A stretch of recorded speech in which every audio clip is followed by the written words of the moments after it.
Muy buenos días. La Superintendencia de Electricidad y Combustibles les da la más cordial bienvenida a la última charla relacionada con el Decreto Supremo 8, Reglamento de Seguridad de las Instalaciones de Consumo de Energía Eléctrica. Las consultas pueden realizarlas a través del chat de consultas que se ubica al costado superior derecho, donde aparece el símbolo de preguntas, y estas serán atendidas una vez finalizadas las ponencias. Las consultas que no se alcancen a responder serán atendidas al finalizar el ciclo de charlas y quedarán publicadas en el sitio de consultas frecuentes de esta superintendencia. Se otorgará un break de 10 minutos al finalizar la tercera ponencia de hoy. También se compartirá un link para responder una encuesta de satisfacción en el mismo chat al final de las presentaciones. Saludamos a los expositores y autoridades que nos acompañan hoy. Giselle Brancalis Fortunati, profesional del Departamento Técnico de Inspección de Electricidad. Julio Clavijo Cabello, jefe de la Unidad de Energías Renovables y Electromovilidad. Y Mariano Corral, jefe de la División de Ingeniería de Electricidad de la Superintendencia. También, por supuesto, saludamos a toda la ciudadanía y a todos quienes nos acompañan hoy. A continuación, invitamos a Giselle Brancalis, profesional del Departamento Técnico de Inspección de Electricidad, para que comience su exposición del pliego técnico normativo RIC número 16, subsistemas de distribución, y a continuación del pliego técnico normativo RIC 17, operación y mantenimiento. Giselle, adelante, por favor.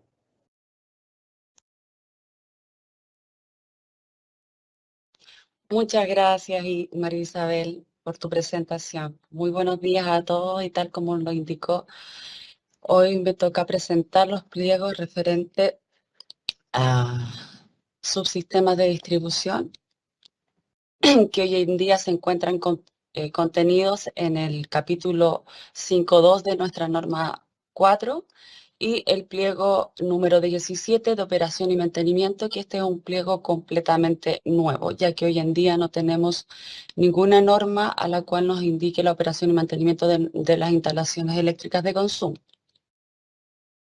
Comenzando con el RIC 16, principalmente tiene estos siguientes contenidos: los objetivos, alcance, las terminologías y las exigencias generales. Es un pliego muy cortito, solamente tiene 2 páginas. Como objetivo, este pliego técnico nos señala que es establecer los requisitos de seguridad y de operación de los subsistemas de distribución de energía eléctrica a lo largo del país. Como alcance y campo de aplicación, este quiere decir que aplica a todas las instalaciones de consumo de energía eléctrica que estén ejecutadas bajo esta modalidad de subsistema de distribución. Como terminología, aquí les coloqué principalmente estos 3 términos: subsistema de distribución, empalme, empresa distribuidora. Aquí en su sistema de distribución señala que se denominará a una red eléctrica de distribución interna de propiedad de privados construida dentro de los límites de una propiedad, edificio, centro comercial, parcelación, condominio o similares, o cuya finalidad será proveer de energía eléctrica a cada uno de sus integrantes en forma independiente del servicio que presta la empresa distribuidora de electricidad en la zona. Es exactamente la misma definición que hoy en día se encuentra contenido, sino que se agregan como algunos ejemplos como centro comercial y parcelación. En otras palabras, esto quiere decir que se compra la energía mediante un empalme único a precio de cliente libre. Básicamente es eso lo que quiere decir esta terminología de subsistema de distribución. Como exigencias generales nos señala que cualquier comunidad constituida de los habitantes o usuarios, tanto de edificios de altura, centros comerciales, etcétera, que se encuentre compuesta por diferentes instalaciones independientes y que reciba suministro de una empresa distribuidora de electricidad, podrá optar a la alternativa de obtener energía eléctrica bajo un subsistema de distribución. Pero antes de solicitar el subsistema de distribución, solamente se van a poder ejecutar y llevar a cabo las que cuenten con la factibilidad de suministro eléctrico otorgada por la empresa distribuidora de la zona. Si no cuentan con esta factibilidad de suministro, no pueden solicitar a la empresa distribuidora este subsistema de distribución. Y esta factibilidad técnica hoy se encuentra contenida en el artículo 5.3 de la norma técnica de calidad de suministro eléctrico. Por su parte, el sistema de distribución será considerado como único servicio, siendo referida a las obligaciones, derechos y deberes de la empresa de distribución de electricidad, solo con respecto hasta el punto del empalme.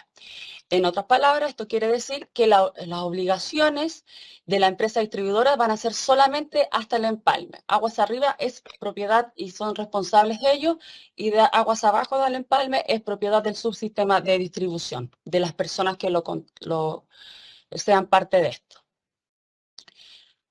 Los subsistemas de distribución deberán proyectarse y construirse de modo tal que cualquiera de sus usuarios individualmente tenga la opción de conectarse directamente a las líneas de distribución propias de la empresa distribuidora concesionaria.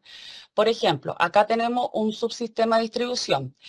Acá, por ejemplo, si alguna empresa ya no quiere, algún cliente ya no quiere pertenecer a este subsistema de distribución, deberá tener todas las servidumbres y espacios comunes correspondientes, acá lo mismo.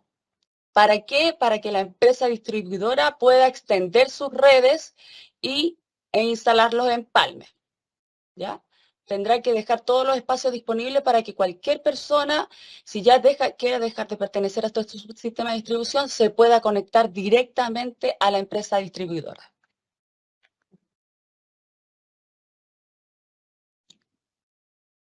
Por su parte, estos subsistemas se deberán proyectar y construir de modo que garantice que en el caso de alguna falla de la unidad de la comunidad, esta no debe afectar a los usuarios, y que en un caso de una falla general dentro de este suministro, la comunidad que esté compuesta por este subsistema debe disponer tanto de los medios materiales como humanos para solucionar dentro de los plazos prudentes debidamente aceptados para los integrantes de la comunidad. Aquí estos plazos obviamente son netamente los que acepte la comunidad que forman este subsistema.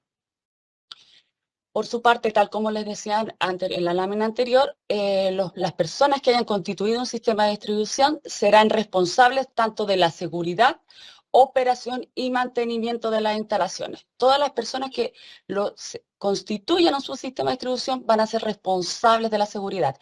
Recuerden que la empresa distribuidora solamente es dueña y se hace cargo de sus redes hasta el punto de empalme. Desde el empalme aguas abajo ya es perteneciente al subsistema de distribución. Finalmente, las empresas distribuidoras no van a poder oponerse a la conexión de un subsistema de distribución, el cual cumpla con todas las exigencias que impone este pliego técnico. Eso es solamente lo que señala este pliego técnico referente a subsistema de distribución. Ahora comenzamos con el pliego número 17, que tiene los contenidos que ustedes contemplan ahí: objetivos, alcance, referencias, terminologías, los requisitos según el tipo de instalaciones y finalmente el programa de seguridad eléctrica. Como objetivo, tiene fijar los requisitos mínimos para la intervención, la verificación de las instalaciones de consumo de energía eléctrica del país, sean de baja o media tensión, con el fin de salvaguardar a las personas que operan o hacen uso de ellas. Acá también hace una salvedad de lo que se entiende por intervención, ¿ya? Referente al alcance y al campo de aplicación, estos son aplicables a los lugares de trabajo, tanto para el personal electricista como para los usuarios de las instalaciones de consumo, y en las actividades de instalación, montaje, operación, explotación, mantenimiento, verificación, supervisión y finalmente el desmantelamiento de este tipo de instalaciones. Hace referencia solamente a estas dos normativas internacionales. La primera es de respecto a las puestas de tierra de protecciones temporales, y la segunda es la norma NFPA 70E, que habla de la seguridad eléctrica en lugares de trabajo. Define principalmente lo que se entiende como condición de trabajo eléctricamente segura, desenergizado, energizado y seguridad eléctrica. Ya entrando en lo que es los requisitos según cada tipo de instalaciones, nos señala este pliego técnico que la seguridad de la persona consiste en evitar que entre en contacto con niveles de tensiones peligrosas. Y si esto por ese motivo llegase a ocurrir, la seguridad de la persona va a depender solamente del desempeño del sistema de protecciones con el que cuenta la instalación. Por su parte, las instalaciones de consumo tendrán que cumplir con los requisitos básicos de mantención que se encuentran contenidos en este pliego. O sea, todas las instalaciones de consumo deben cumplir con los requisitos básicos que se encuentran en este pliego técnico. Por su parte, los instaladores autorizados deben cumplir con las exigencias de seguridad de la operación y mantenimiento que establece este pliego.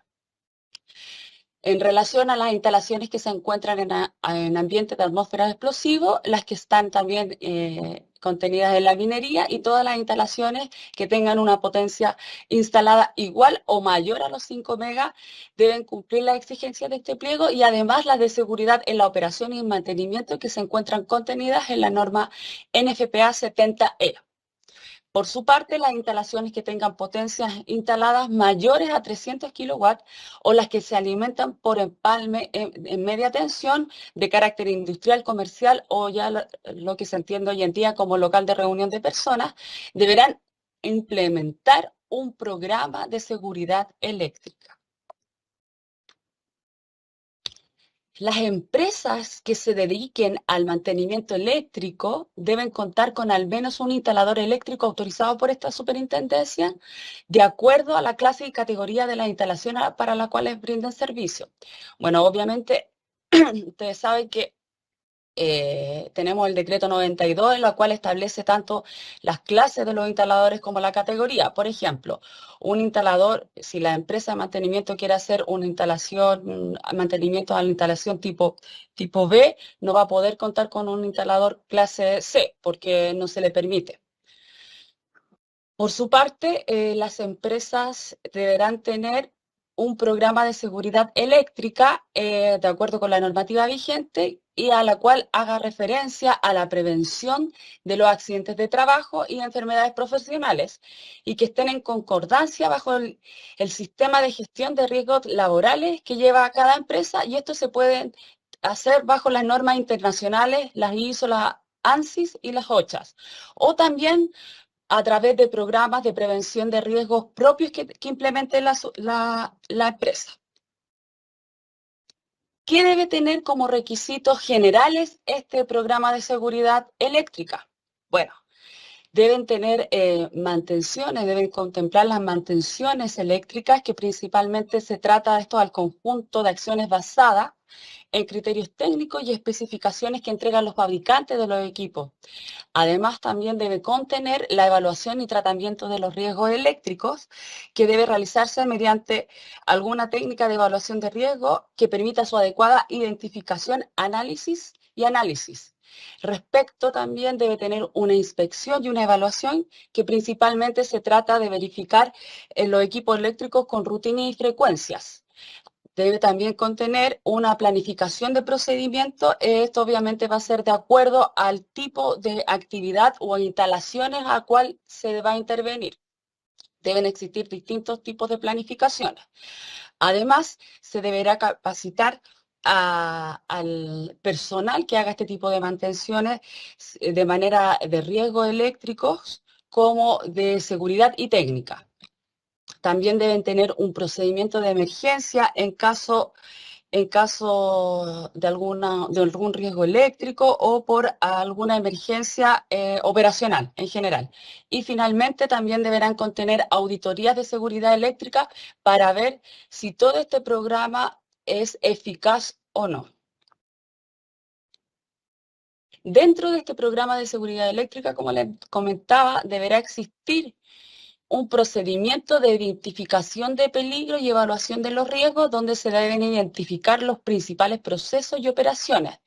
Y además se debe tener en consideración estas actividades relevantes. Por ejemplo, los trabajos en circuitos de potencia, otros peligros como las mantenciones que se realizan en altura,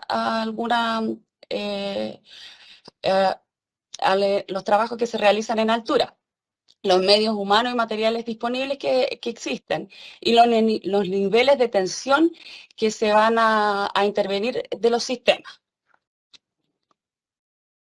Además, también nos señala este pliego técnico que debe tener un procedimiento de trabajo seguro, hoy conocido como las 5 reglas de oro del trabajo eléctrico seguro, que principalmente destaca en que se deben desconectar todas las fuentes de alimentación. Además, se debe prevenir cualquier posible retroalimentación, por ende se debe bloquear, deben instalarse algunos bloqueos. Como número 3, se debe verificar con equipos la ausencia de tensión a la cual nosotros vamos a realizar el trabajo. También se debe colocar a tierra el circuito y finalmente se debe delimitar la zona en la cual se va a trabajar. Estas son las 5 reglas de oro para hacer una condición de trabajo seguro. Y finalmente este pliego técnico nos señala las puestas a tierra de protección temporal, que nos indica que estas se deberán instalar y ubicar de manera tal que se pueda evitar que el personal electricista que intervenga en los trabajos esté expuesto a los peligros de diferencia de potencial eléctrico. Por ende, se debe instalar algunos cercos o delimitar la zona y también colocar identificación. Debe estar debidamente identificada y delimitada. En relación a las capacidades de la Tierra, estas deben ser capaces de conducir la máxima corriente de falla que pueda influir en el punto de puesta a tierra durante el tiempo que corresponda para despejar las fallas. Respecto a la aprobación de los equipos, estos deberán cumplir con las exigencias de la norma ASTM F855-19A. O sea, todos los equipos deben estar en concordancia con esta normativa. Y finalmente la impedancia deberá ser suficientemente baja para provocar la operación inmediata de los dispositivos de protección en caso de una energización accidental de los conductores o parte de los circuitos. Acá yo les quise hacer un resumen de lo que tiene este pliego técnico. Por ende, todas las instalaciones de consumo deben cumplir con los requisitos básicos de mantención que establece este pliego. Los requisitos básicos eran el programa de trabajo seguro y las protecciones de tierra temporal, que fue lo último que vimos.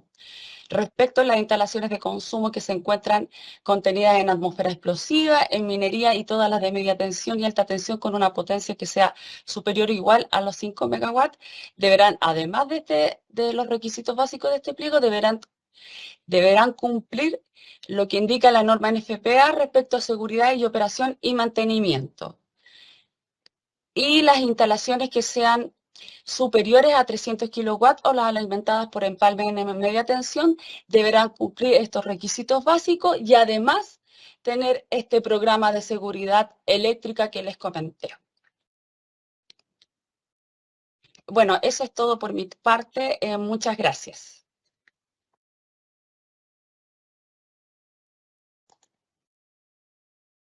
Agradecemos a Giselle la ponencia realizada y continuamos con las exposiciones del día de hoy. Invitamos a Julio Clavijo, jefe de la Unidad de Energías Renovables y Electromovilidad, para que nos presente el pliego técnico normativo RIC 18, presentación de proyectos. Julio, adelante, por favor. Hola, buenos días. Gracias, María Isabel. Hoy día estamos ya terminando nuestras jornadas de capacitación, estas charlas técnicas. Estamos muy contentos como superintendencia, dado que la gran cantidad de participantes que hemos tenido en todas estas jornadas.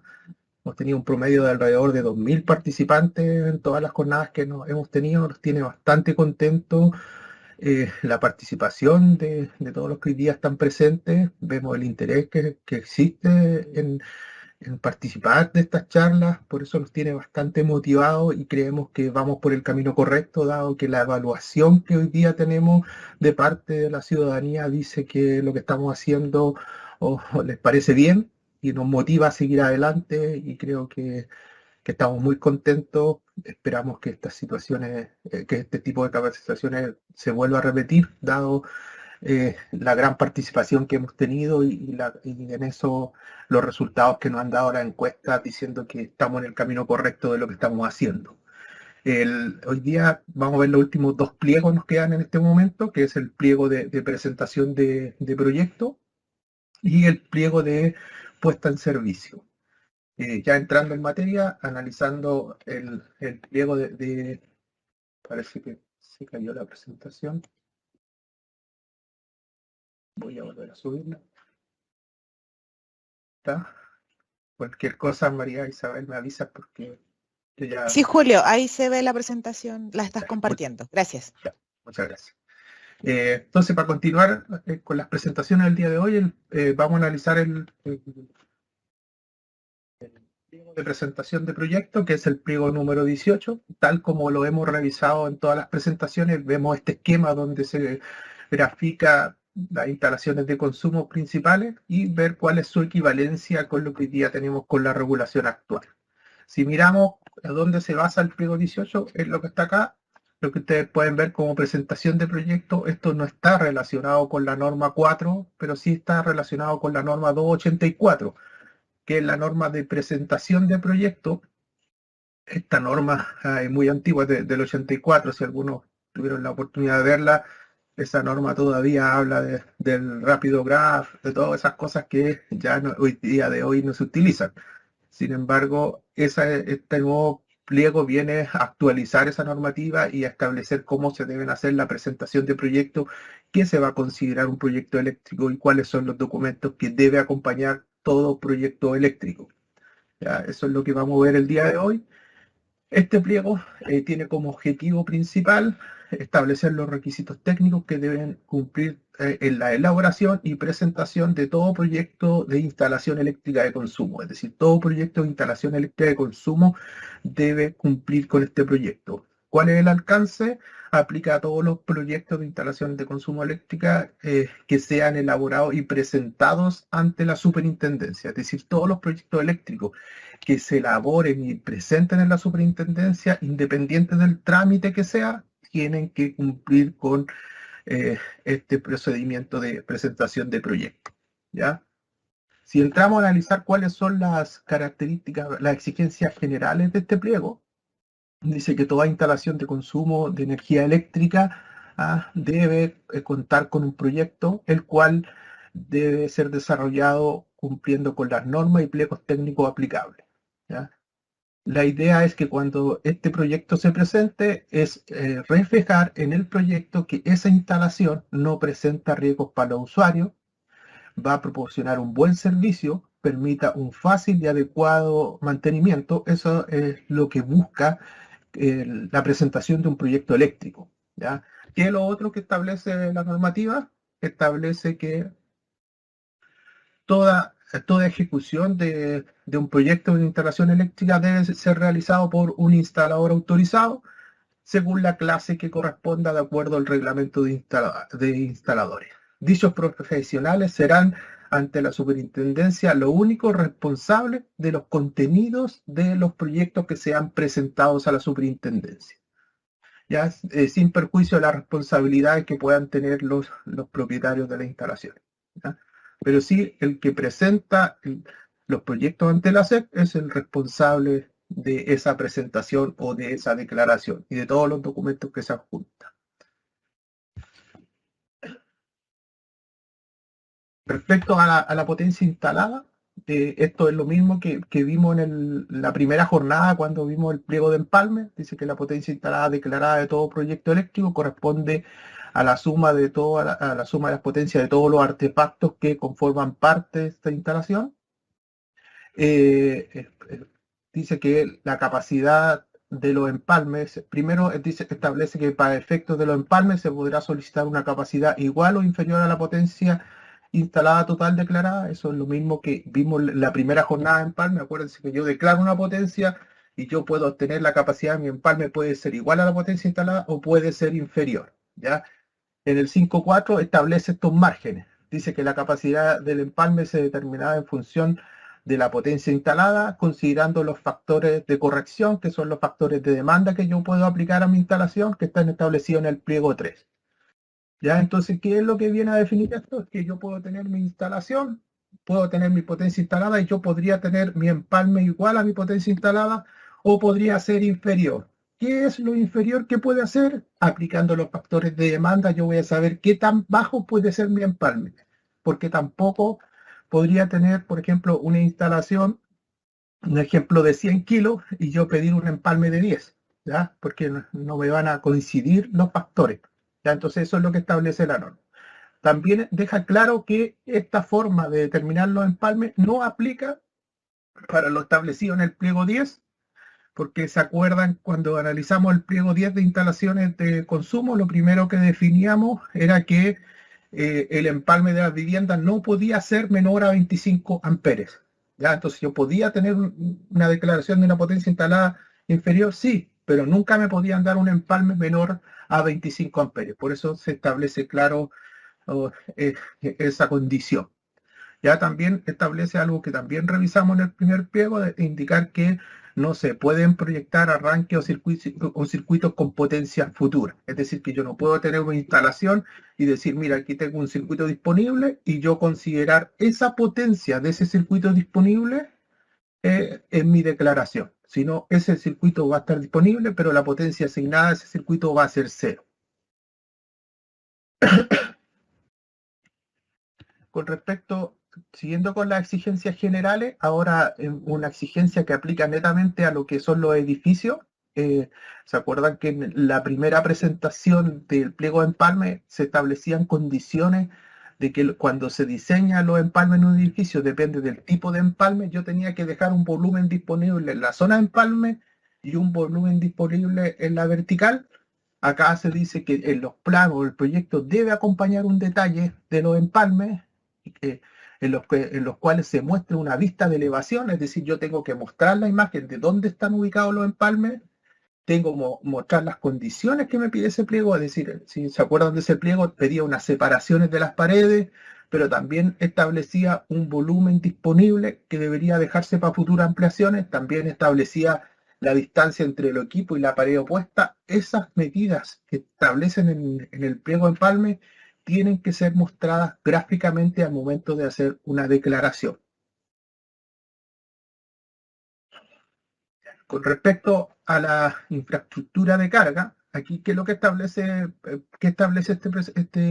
esta normativa? Dice, mira, sabes que todos los proyectos que se presenten, todos los proyectos que se han presentado a la superintendencia, tienen que cumplir con este pliego, pero establece una salvedad que dice que los pliegos de infraestructura de carga eléctrica y de los sistemas de autogeneración deberán cumplir con un procedimiento específico para hacer esa declaración, ¿ya? Entonces a ellos no les aplica exactamente el pliego 18, sino va a haber un procedimiento específico, dado que esas instalaciones tienen otras consideraciones distintas o se requieren unas condiciones especiales para ese tipo de instalaciones, y esos van a tener que cumplir con este pliego 18 y adicional con un procedimiento que la superintendencia va a definir específico para esos tipos de instalaciones. También se establece que todos los proyectos que corresponden a generación, transmisión y distribución de energía eléctrica deben ser presentados a la superintendencia, pero cumpliendo con las normas respectivas.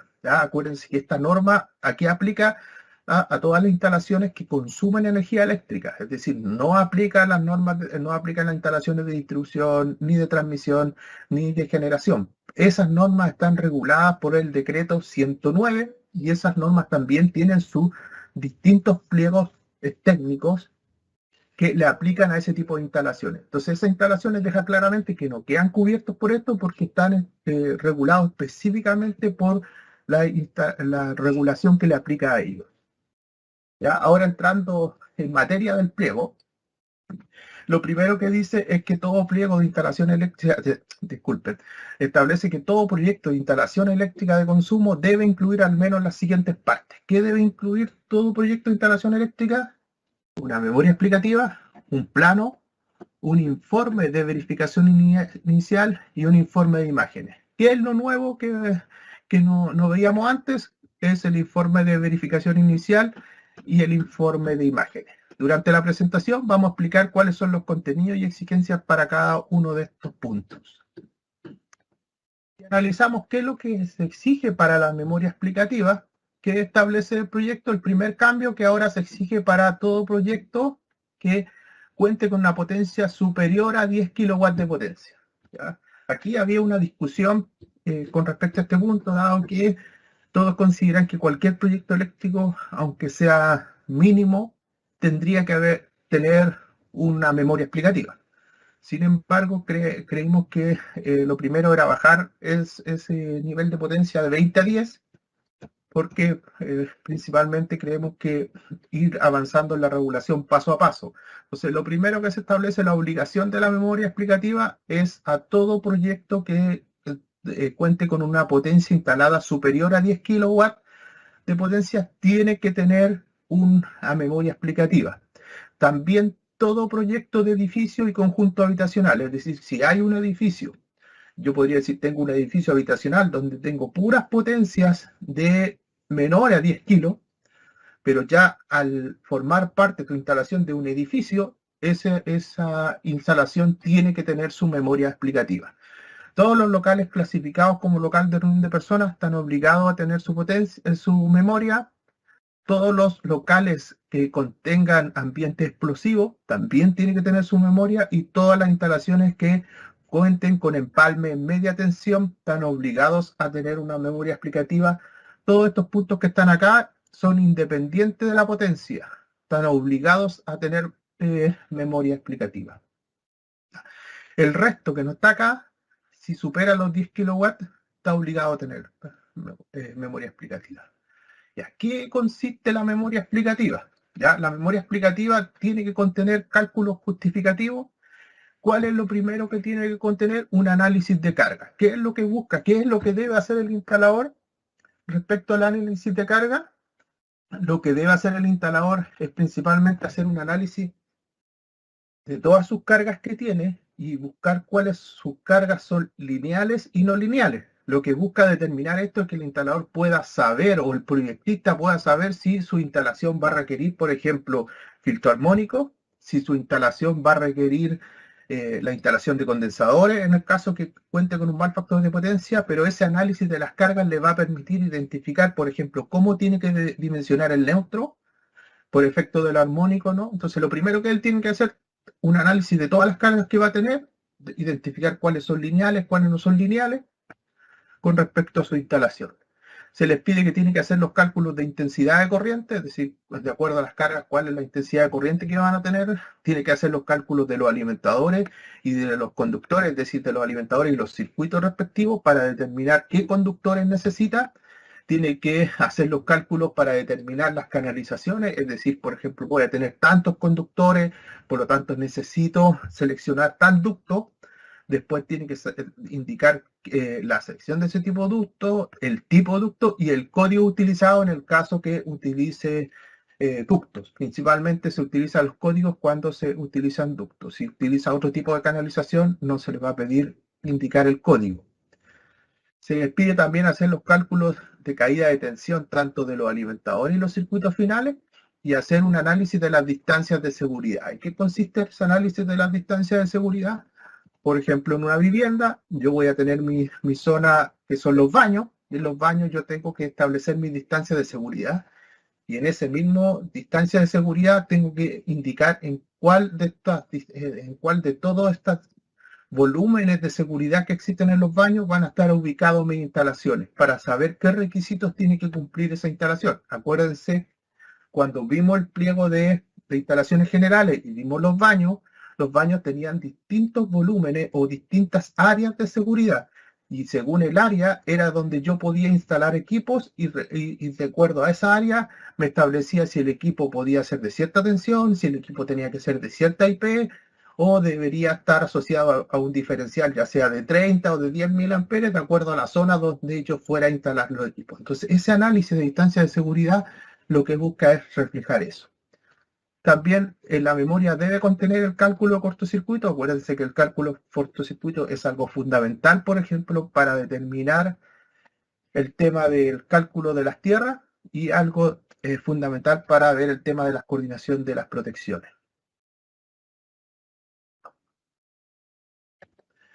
Con respecto al al tema del cortocircuito, ¿cómo lo pueden hacer? Primero, lo pueden calcular, o lo que les recomiendo yo es que pidan el certificado de cortocircuito, que los tiene que entregar la empresa distribuidora. Eso lo hace a través de la norma de distribución. A algunos les parece que les gusta que digan el nombre completo. Ese es el nombre completo de la norma de distribución. Se llama Norma Técnica de Calidad de Servicios para Sistemas de Distribución, conocida coloquialmente como la norma de distribución en la industria. Esta norma de distribución ustedes la pueden descargar de la página de la CNE, www.cne.cl. Ustedes pueden descargar la norma de distribución. Esta norma es gratuita. Se van al capítulo 5, artículo 5.3, y ahí dice que la factibilidad técnica, con los estudios que tiene que hacer la distribuidora, con la entrega de estos certificados, es sin costo para el interesado, ¿ya? Tiene que ser, dice que a solicitud del usuario es obligatorio para mayores a 10 kilowatts. Es decir, que para cualquier instalación que sea mayor a 10 kilowatts, cuando ustedes presenten la solicitud de factibilidad técnica a la distribuidora tiene que informarle el nivel de cortocircuito para todas las instalaciones mayores a 10 kilowatts. ¿Qué pasa con las instalaciones menores? La distribuidora no se lo va a entregar a usted si usted no lo solicita. Por lo tanto, es importante que cuando haga la solicitud, y si en algún momento ustedes ven que la solicitud de factibilidad no tienen cómo pedir esto, yo les recomiendo dos cosas. Primero, mandar la información a la SEC, presentar un reclamo a la SEC, indicando que no pueden pedir la solicitud de nivel de cortocircuito, o lo otro que ustedes pueden hacer, en el mismo papel, escriban que ustedes requieren la solicitud de acuerdo al artículo tanto de la norma de distribución. Ya la empresa está obligada a entregarlo porque esa norma regula todo lo que tiene que ver con la empresa distribuidora. ¿Por qué es importante tener este nivel de cortocircuito? Digo, es importante para determinar los sistemas de puesta a tierra, ¿ya? Es importante para la coordinación y selectividad de las protecciones, ¿ya? Por eso recalco este tema. En la memoria se les va a exigir que ustedes tengan el nivel de cortocircuito. ¿Qué pasa con instalaciones que tengan potencia superior a 20 kilos o que tengan un empalme en media tensión? Adicional a todo lo que está acá, ese tipo de instalaciones va a tener que presentar un estudio y coordinación de selectividad de protecciones, ¿ya? Aquí, acá arriba solo va a estar con las recomendaciones que establece la norma. ¿Se acuerdan cuando vimos el pliego de instalaciones generales?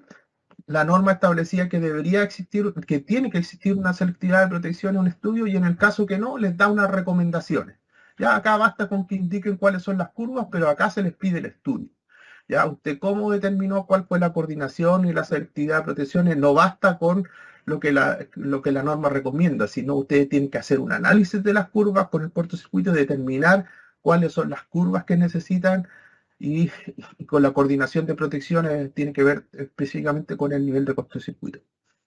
Con respecto a cálculos de sistema de puesta a tierra, se le exige acá el cálculo. Acá en estas otras instalaciones ustedes pueden presentar lo que se llama la medición del sistema de puesta a tierra. Acá se les pide los cálculos del sistema de puesta a tierra porque estamos hablando de empalmes de media tensión, ¿ya? Y se exige cálculos de iluminación. Ya, acuérdense que todo esto que está acá es para instalaciones superiores a 20 kilos o cualquier instalación que tenga un empalme de media tensión, independiente de la potencia de ese empalme de media tensión. Si es de 5 kilos, igual está obligado a tener eso. ¿No? Estas son las exigencias que debe tener toda memoria explicativa, ¿ya?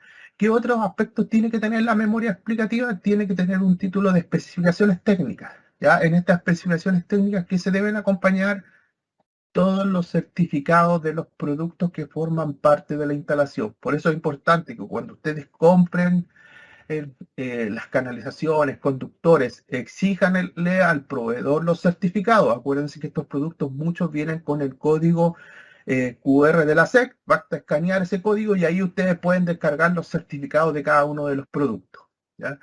También debe existir especificaciones del sistema de puesta a tierra, es decir, debe describir cómo está el sistema de puesta a tierra, dónde está ubicado, qué conductores se seleccionaron, la longitud, las conexiones que tiene este sistema, las interconexiones que tiene con otro sistema, si es que está interconectado con otro sistema. También dentro de las especificaciones debe detallarse el cálculo de los recintos de gabinete del empalme. Acuérdense que en la primera parte que les pedía, muéstrenme el dibujo de cómo están puestos los empalmes, los volúmenes disponibles. Acá en la memoria le dice ya, usted me mostró los dibujos, ahora muéstrenme cómo llegó a esos cálculos, porque en el dibujo usted me va a colocar, no, tengo un volumen de tanto disponible. En las especificaciones técnicas usted tiene que hacer el cálculo, ¿ya? De cuánto es ese volumen. Acuérdense que en el pliego número 1, ustedes van a ver cómo se hace ese cálculo, ¿ya? No es complicado hacer ese cálculo, pero le establece cómo debe hacer el cálculo para dimensionar las zonas de empalme y las verticales también. Y por último, también tiene que existir lo que es la ubicación de materiales. También, ¿qué cosas más le pide la memoria técnica? Esos son los aspectos más importantes de la memoria explicativa. Después, ahora vamos a analizar qué es lo que es el informe de verificación inicial. Acuérdense que las partes estaban el plano, memoria, informe de verificación inicial. ¿En qué consiste? Dice que con respecto al informe de verificación inicial que establece la regulación, dice que todo proyecto eléctrico declarado ante la superintendencia debe contar con un informe de verificación inicial, el cual debe contener los ensayos y mediciones de acuerdo a lo establecido en el pliego 19. ¿Cuál es el pliego 19? El pliego de puesta en servicio. Ese pliego lo vamos a ver en la última parte de esta jornada técnica. Entonces ahí vamos a ver cuáles son esos ensayos, esas mediciones que se exigen a toda instalación eléctrica. Entonces, es decir, ¿tiene que contener un proyecto eléctrico? ¿Debe contener una verificación inicial? Sí, debe contener. ¿Qué debe cumplir? Debe mostrar todos los resultados de ensayo y medición establecidos en el pliego 19.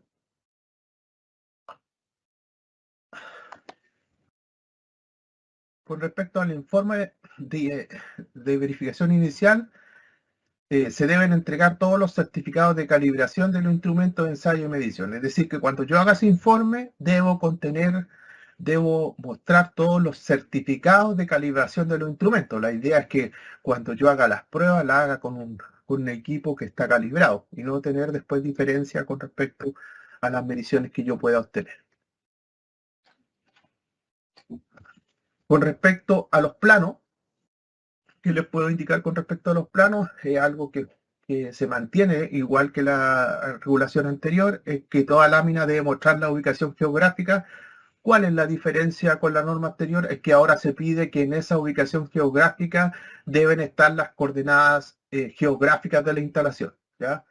Principalmente se establecen que pueden ser en UTM o la otro tipo de coordenadas para poder ubicar la instalación. Entonces yo tengo que colocar las coordenadas geográficas, no solo el croquis de ubicación, sino voy a estar obligado a determinar las coordenadas de ubicación. Esas coordenadas hoy día se pueden sacar directamente de cualquier página web.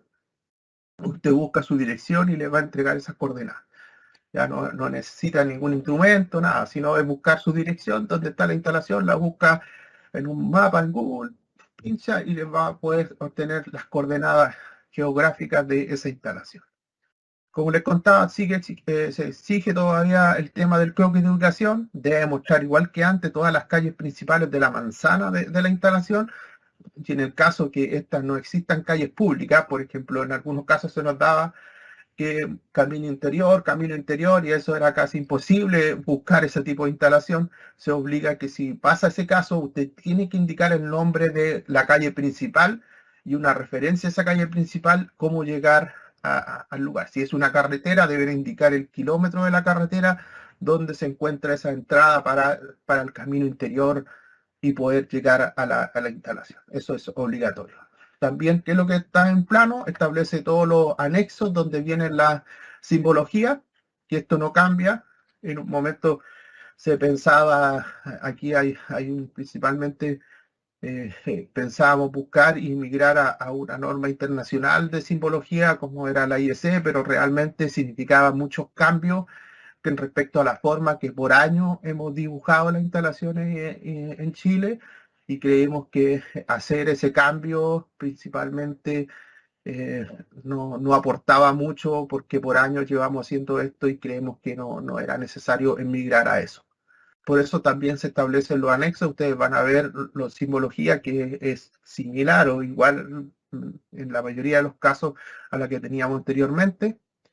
Para eso están los anexos 8.3, ahí ustedes van a poder ver toda la simbología.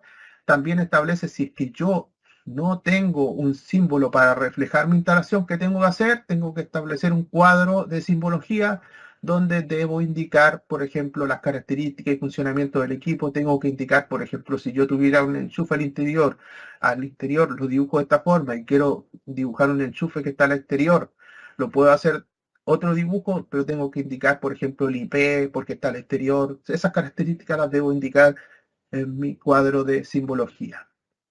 Con respecto a los planos, se establece claramente lo que debe contener un diagrama unilineal. Hay un anexo que muestra este ejemplo de cómo se debe hacer un diagrama unilineal. Les voy a explicar más o menos el dibujo. ¿Qué se pide? Que, por ejemplo, el empalme, se tiene que indicar qué tipo de empalme, por ejemplo, si es una 6, una 9, qué tipo de empalme se va a usar, si es subterráneo, aéreo, la potencia del empalme, la tensión, si es media, baja tensión, principalmente el tipo de acometida, si es aéreo, subterráneo, o el tipo de conductor que se está ocupando, la sección del conductor, la longitud, la capacidad y la curva del interruptor del empalme, para ver efectivamente si hay coordinación. Acuérdense que el pliego establece que la regulación eléctrica establece que esta protección no es un limitador de potencia y establece que debe ser la curva más lenta para que permita coordinar estas protecciones, ¿ya? Porque lo que debe pasar en caso de una falla en un circuito, debe operar esta protección primero y no operar la del empalme, ¿ya? Entonces, si estas curvas son más lentas que la del empalme, aunque la capacidad en corriente del empalme, por ejemplo, sea 40 amperes y acá sea 10 amperes, si esta curva es lenta y esa rápida, va a operar más rápido esa protección que la protección que está acá, ¿ya? Pero todo eso depende de los análisis de las curvas con respecto al cortocircuito, ¿ya? Pero sí, la norma que establece como principio general que esta siempre debe ser más lenta. Yo como instalador podría exigirle a la distribuidora que fuera una curva distinta a la lenta, pero para eso tengo que tener mi estudio de coordinación de protecciones y de selectividad de protecciones para demostrarle a la empresa que yo requiero otro tipo de curva, ¿ya? Entonces, eso es importante que tiene que estar con respecto al sistema de puesta a tierra. Se tiene que informar el sistema de puesta a tierra, se tiene que dar las características de los conductores que se utilizan de protección y servicio. Acuérdense que la neutralización se hace la unión principalmente en las barras de distribución, o sea, las barras de puesta a tierra, o el sistema de puesta a tierra, la malla, ahí se hace la unión de los dos conductores, no se hace principalmente acá en los tableros, ¿ya? Por un tema de seguridad, se hace acá versus que se haga acá en el tablero. También se debe indicar cuál es el método de medición y el instrumento utilizado. Cuando vimos el pliego de puesta a tierra, vimos que había un anexo que definía los distintos sistemas de medición de puesta a tierra. Ya acuérdense que tenemos la medición que es la más precisa, que es cuando yo tengo los sistemas de entierro las barras y voy midiendo los electrodos y voy graficando los valores de puesta a tierra. Cuando yo grafico los valores de puesta a tierra me va a pasar así, va una curva que va subiendo, llega a la parte plana y después se dispara. Cuando esos valores de la parte plana, ese es el valor de mi puesta a tierra, ¿ya? He visto casos que algunos instaladores cuando declaran esto pescan todos estos valores y te sacan el promedio. El promedio no es el valor de puesta a tierra. Es cuando la curva alcanza la parte plana, ese es el valor de la puesta a tierra, ¿ya? Entonces, también la norma te permite el método, si no me equivoco, del 62% de la distancia, calcula el 62% de esta distancia, mides, y ese valor siempre va a ser el que está ahí, en la parte media de la curva, ¿ya? Entonces yo debo decir, ¿qué método de medición? Acuérdense que las tenazas, la norma dice que las tenazas no me sirven para hacer una verificación de una puesta a tierra inicial, ¿ya? Las tenazas me sirven para medir una puesta a tierra existente, es decir, que si yo me voy a conectar a una tierra existente, puedo ocupar el sistema de tenazas porque no voy a tener espacio para instalar las barras y empezar a medir, muchas veces porque es una instalación existente, porque de repente hay losa y no lo puedes hacer. En ese caso, la norma te permite que para esos casos puedas usar la tenaza de puesta a tierra y medir, ¿ya? Entonces, pero para el resto de casos, cuando voy a declarar una instalación nueva, no se puede, ¿ya? ¿Por qué? porque te pide los otros métodos que son más precisos y que se supone que tú estás haciendo una instalación y todavía tienes el espacio para medir. Con respecto a los alimentadores, te pide que tú tienes que dar las características de este alimentador, qué tipo de conductor es, la sección del conductor, la caída de tensión, qué canalización utilizaste. Acuérdense que hay requisitos para la canalización, de que tiene que soportar el cambio de conductores. Acuérdense que la norma establece que yo podría llegar a cambiar este conductor, me establece esas condiciones. ¿Ya? También yo debo establecer cuál es la caída de tensión que existe en este tramo, la caída de tensión principalmente, y las características de la canalización y conductores, ya lo dije. Con respecto al tablero, ¿qué debo indicar? Debo indicar las barras de distribución, qué tipo de barras, con la capacidad de transporte que tiene cada barra. También debo indicar qué tipo de tablero, si es plástico, metálico, el IP y las dimensiones de ese tablero. También tengo que indicar las marcas de las protecciones, es decir, marca, modelo, para saber si esas protecciones están certificadas o no, la capacidad de amperes de esas protecciones, la capacidad de ruptura, las curvas de operación. Lo mismo para los diferenciales, la capacidad nominal y la corriente diferencial. Debo indicar para qué es cada circuito. Para iluminación, enchufe, debo indicar. Y si es media tensión, debo colocar las características del empalme media tensión y aquí debería indicar todo lo que corresponde a media tensión. Con respecto a los cuadros que se indican, se establecen los mismos cuadros anteriores de alumbrado, fuerza, calefacción. No los puse de todo acá porque eso ya es conocido. Que se agrega que debe existir un cuadro de resumen, que ahora se establece un poco más preciso en qué consiste el cuadro de resumen de alimentadores. Esto no existía antes. Se agrega un cuadro de resumen de alimentadores y el cuadro de resumen de carga, que es lo que siempre hemos tenido. Y se da un ejemplo cómo debe hacerse. Con respecto al informe de imágenes que debe acompañar toda instalación, se establece que toda instalación debe acompañar un informe de imagen que será obligatorio para los proyectos de memoria que requieran memoria explicativa. Es decir, todo proyecto que requiera memoria explicativa está obligado a presentar un informe de imágenes. ¿Qué debe contener este informe de imágenes como mínimo? Yo primero debo sacar una foto al número de la propiedad. Es decir, que la dirección es tanto, debo tener una foto para verificar que las fotografías corresponden a esa instalación. Ya, después debo tener fotografías de los tableros, ya, tanto el tablero de distribución como el tablero general. Ver la puerta exterior, cubre equipo, si cumple con los requisitos de tener cubre equipo, el rotulado y todos los aspectos que se piden para los tableros. Si tengo tablero de banco condensadores o tablero de transferencia automática, me piden exactamente lo mismo. Con respecto a las canalizaciones, ¿qué debo sacar?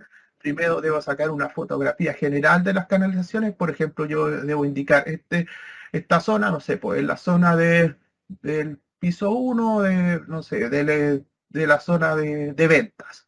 ¿Ya? Y aquí en la zona de ventas yo dije en mi memoria explicativa, cuando en memoria explicativa tengo que especificar los materiales, y digo, en la zona 1 yo voy a instalar tuberías tipo código número 32 porque son tuberías, no sé, que van sobrepuestas. O puedo decir voy a instalar un código tanto porque voy a instalar tuberías que van preembutidas o embebidas en la losa. Entonces digo, voy a ocupar tuberías que van en la losa, por lo tanto necesito un código especial para esas tuberías. ¿Qué debo hacer? Sacar una fotografía como esta del lugar donde va a instalarse esto y después sacar una fotografía del código del conductor. Acuérdense que en la primera parte yo especifico las tuberías que voy a ocupar por zona y acá yo lo que hago es sacarle una fotografía a la zona, digo, esta zona corresponde a esto y una fotografía al código que estoy ocupando. ¿Ya? Lo mismo aplica para canalizaciones subterráneas, canalizaciones aéreas, y con respecto a los sistemas de puesta a tierra, también debo sacar una fotografía de cuando se está elaborando el sistema de puesta a tierra, informes de imágenes de cuando se construye, por ejemplo, la profundidad, donde voy a tener ubicada la camarilla, y también debo sacar donde voy a hacer fotografía de las uniones de la puesta a tierra para saber qué tipo de uniones, si se usó termofusión o se usó otro tipo de uniones. También debo sacar fotografía de los equipos que utilicé. Es decir, este es el equipo que estoy utilizando. Acuérdense de que después yo tengo que adjuntar los certificados y tiene que ser concordante con el equipo que yo saqué. La fotografía y también fotografía de algunas mediciones. Como les conté, acuérdense que la medición de puesta a tierra yo puedo más o menos ir viendo cuando los valores se ponen estables y yo ahí le puedo sacar una fotografía que va a ser la fotografía que va a tener mi sistema puesto a tierra. No tengo que tener la fotografía de todos los valores, pero sí de algunos que efectivamente estén, que esos valores concuerden con lo que usted está informando en el estudio puesta a tierra. ¿Ya? Eso es importante. Con respecto a los aparatos eléctricos, debo sacar una fotografía general donde se muestre la ubicación de ellos. Con respecto al equipo de iluminación, también lo que es principal que se busca con estas fotografías es, por ejemplo, si tenemos iluminaciones que requieran un IP superior, es que se vea que en esa zona se va a instalar una luminaria con un IP X. ¿Ya? Entonces esas fotografías tienen que reflejar lo que ustedes dijeron en su memoria explicativa cuando determinaron las diferentes zonas y requerimientos para cada parte. ¿Ya? Con respecto al tema de si se cuenta con respaldo de energía, también tiene que existir imágenes del sistema de respaldo. Es decir, en ese que se pide qué tipo de sistema, si UPS, generador, fotografía, las placas características y protección no es correspondiente a estos sistemas. ¿Ya? Con esto ya termino este pliego 18 y ahora vos las dejo con María Isabel para que después continuemos con el pliego siguiente.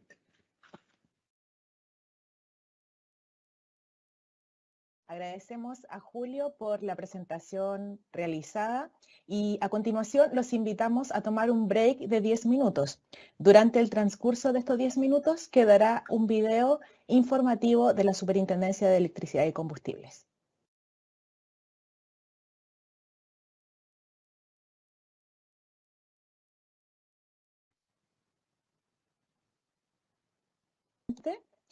Continuamos con las exposiciones del día de hoy e invitamos a Julio nuevamente para que nos presente el último pliego técnico normativo RIC número 19, puesta en servicio. Julio, adelante por favor. Gracias, María Isabel. Presentación. Cualquier cosa me avisa. Sí.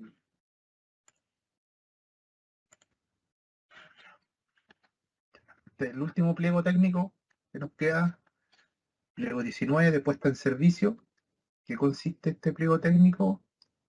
Si lo vemos en los mismos esquemas que hemos revisado, corresponde al pliego de presentación de puesta en servicio. Este pliego, ¿en qué se enmarca? Se enmarca en la norma 1084, ¿ya? Que es la norma que regula cómo se deben presentar los proyectos o cómo se hace la comunicación de puesta en servicio. ¿Ya? Entonces, eso, si se dan cuenta, los dos normas que vimos no están relacionadas con la norma 4, pero sí están relacionadas con las normas de puesta en servicio que en su conjunto formaban toda esta regulación, que hoy día lo componen este nuevo reglamento RIC con sus 19 pliegos técnicos. ¿En qué consiste este pliego? ¿Qué busca? ¿Cuál es el objetivo que tiene? Establecer los requerimientos generales de puesta en servicio de toda instalación de consumo. Aplica a todas las instalaciones de consumo que sean declaradas ante la superintendencia para ser puestas en servicio. ¿Ya? Esto es lo que ustedes conocen activamente como los trámites eléctricos. ¿Ya? El T1, el que es el más famoso. ¿Ya? Respecto que establece las condiciones generales de este pliego, establece que toda instalación eléctrica debe ser verificada mediante inspección y probada antes de ser puesta en servicio. ¿Ya? Los documentos tales como memorias explicativas, planos, diagramas, tablas, siempre deben estar disponibles para el personal técnico que efectúe la verificación. Es decir, que la verificación se tiene que hacer basado en los planos y memorias técnicas que se utilizaron para diseñar la instalación eléctrica y también debe estar disponible para los fiscalizadores de la SEC en el caso que se hagan fiscalizaciones. ¿Ya? Las verificaciones, ¿por quién las puede realizar? Solo las pueden realizar instaladores autorizados por la superintendencia. Es decir, que no la puede usar cualquier persona, las puede realizar solo instaladores que estén autorizados. Es decir, que tengan su licencia de instalador autorizado. ¿En qué consiste la inspección técnica? ¿Qué debe incluir o qué comprobaciones deben hacerse en una instalación eléctrica y por qué debe hacerse? Se debe hacer principalmente toda inspección debe incluir la verificación de las protecciones contra choque eléctrico. Acuérdense que tenemos un pliego que establece cuáles son las medidas de protección contra choque eléctrico, es decir, contra contacto directo o indirecto. Debe verificar las presencias de barreras cortafuegos. Si es que existe la exigencia de tener barreras cortafuegos, deben verificarse. Deben también inspeccionarse de la forma que se seleccionaron los conductores para ver la corriente de admisibilidad de cada uno de estos conductores, es decir, que el conductor soporte la corriente para la cual está diseñado, es decir, que el conductor esté protegido agua arriba por una protección. Si, por ejemplo, el conductor es de 10 amperes, la protección de agua arriba no puede ser de 20, sino tiene que ser una protección que me proteja la corriente del conductor, la corriente admisible, y también deben verificarse las caídas de tensión. Deben también verse la presencia de dispositivos apropiados de maniobra, es decir, que sean los dispositivos para la corriente que van a operar. Los dispositivos de seccionamiento de los conductores, si son unipolares, tetrapolares, tienen que verificarse si son los adecuados. Se debe verificar las uniones mecánicas y aislación de las conexiones. Acuérdense que la mayor falla de instalaciones eléctricas se provoca principalmente por la mala conexión eléctrica, que termina produciendo un punto caliente y que genera finalmente un incendio. Y este tipo de fallas se dan en el tiempo, no son inmediatas, por lo tanto siempre hay que estar verificando las uniones mecánicas de las uniones eléctricas, ¿ya? La accesibilidad, es decir, que sea accesible, por ejemplo, a donde tengo mis protecciones, mis tableros, para poder hacer mantenimiento.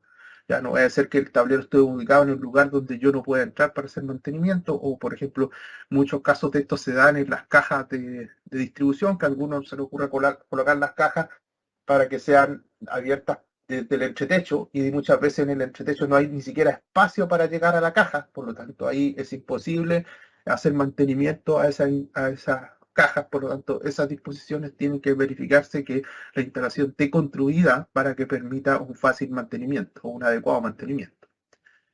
Otro aspecto importante que dice: las inspecciones deben realizarse ¿para qué? Para contrastar qué.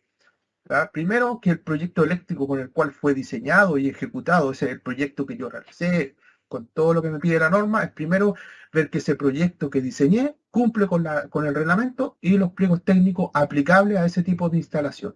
Entonces, es lo que, cuando voy a hacer una verificación, ese es el objetivo principal de esa verificación.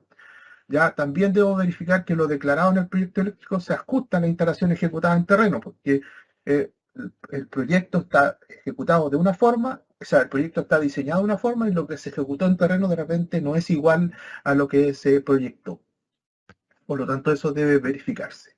Que los materiales, equipos o artefactos sean elegidos correctamente, que cumplan con las disposiciones de este reglamento, con las disposiciones del pliego y con las disposiciones del fabricante. ¿Ya? Aquí se incorporan las especificaciones del fabricante. ¿A qué nos referimos con eso? Es que el pliego y las normas no van a regular todas las condiciones. Por ejemplo, un equipo, por ejemplo, un equipo de calefacción. Ya la norma va a indicar cómo es el circuito, las protecciones que yo tengo que tener asociados, pero no va a indicar cómo yo debo montar ese equipo de calefacción. Puede ser que yo llegue y lo monte de forma vertical y el fabricante me diga: no, ese equipo solo se puede instalar de forma vertical. ¿Ya? Entonces ahí yo sí debo responder a las condiciones del fabricante. A eso nos referimos cuando se tiene que cumplir con las condiciones del fabricante.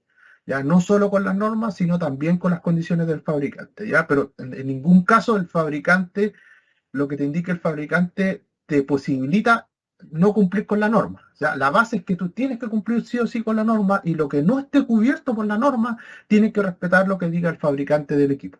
¿Ya? Para que quede claro, porque pueden existir confusiones en decir: oye, mira, yo tengo un conductor que el fabricante me dice que soporta 20 amperes, pero la norma me dice 10. Lo que aplica es la norma, porque la norma define las condiciones de seguridad y la norma define la capacidad del conductor en corriente según el montaje, porque no es lo mismo un conductor que está en forma subterránea o un conductor que está preembutido en la losa que un conductor que está al aire libre o sobrepuesto. No son las mismas condiciones del conductor. Por lo tanto, lo que vale ahí es la norma. ¿Ya? Entonces, eso es lo que quiero dejar claro, que los principios son lo que está en la norma. Lo que no está regulado en la norma, yo debo seguir las condiciones del fabricante. Sobre todo está pensado en la instalación de equipos. Ya, por ejemplo, equipos que se colocan en lugares que están sobre la altura establecida del nivel del mar, aquí se establece una altura base, o por ejemplo los equipos que se instalan en zonas costeras también tienen que cumplir con ciertas condiciones que pide el fabricante. Con respecto a que todos los equipos o aparatos que requieran certificación, es decir, que estén obligados a estar certificados, como los conductores, las protecciones, tableros, tienen que contar con sus certificados disponibles. Por eso es importante cuando ustedes compren los equipos, acuérdense siempre, muchas veces en la caja de los conductores, ahí viene el código QR, yo escaneo el código QR y puedo bajar los certificados de los conductores, los certificados de los equipos que voy a utilizar. ¿Ya? Las fichas técnicas de los equipos, yo tengo que cumplir con las características de todos los equipos que instalen. Los que les contaba que el fabricante me puede establecer condiciones.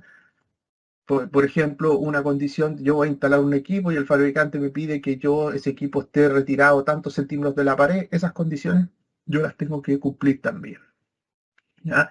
Se debe inspeccionar que este es el objetivo, uno de los objetivos fundamentales de la inspección que busca es que yo verifique que la instalación no presente ningún daño o riesgo visible que pueda afectar la seguridad de las personas. ¿Ya? Entonces, yo tengo que tener este principio que es general, y si yo cuando estoy inspeccionando o me toca inspeccionar una instalación, veo una condición que pueda poner en peligro a las personas, esa instalación no puede ser puesta en servicio porque genera riesgo a las personas. Ese es el principio fundamental. Si yo digo, no, cumple con toda la norma, pero hay una condición evidente de riesgo, no estoy cumpliendo con la norma, porque la norma me está diciendo que yo debo verificar que no existe ningún peligro contra las personas o cosas.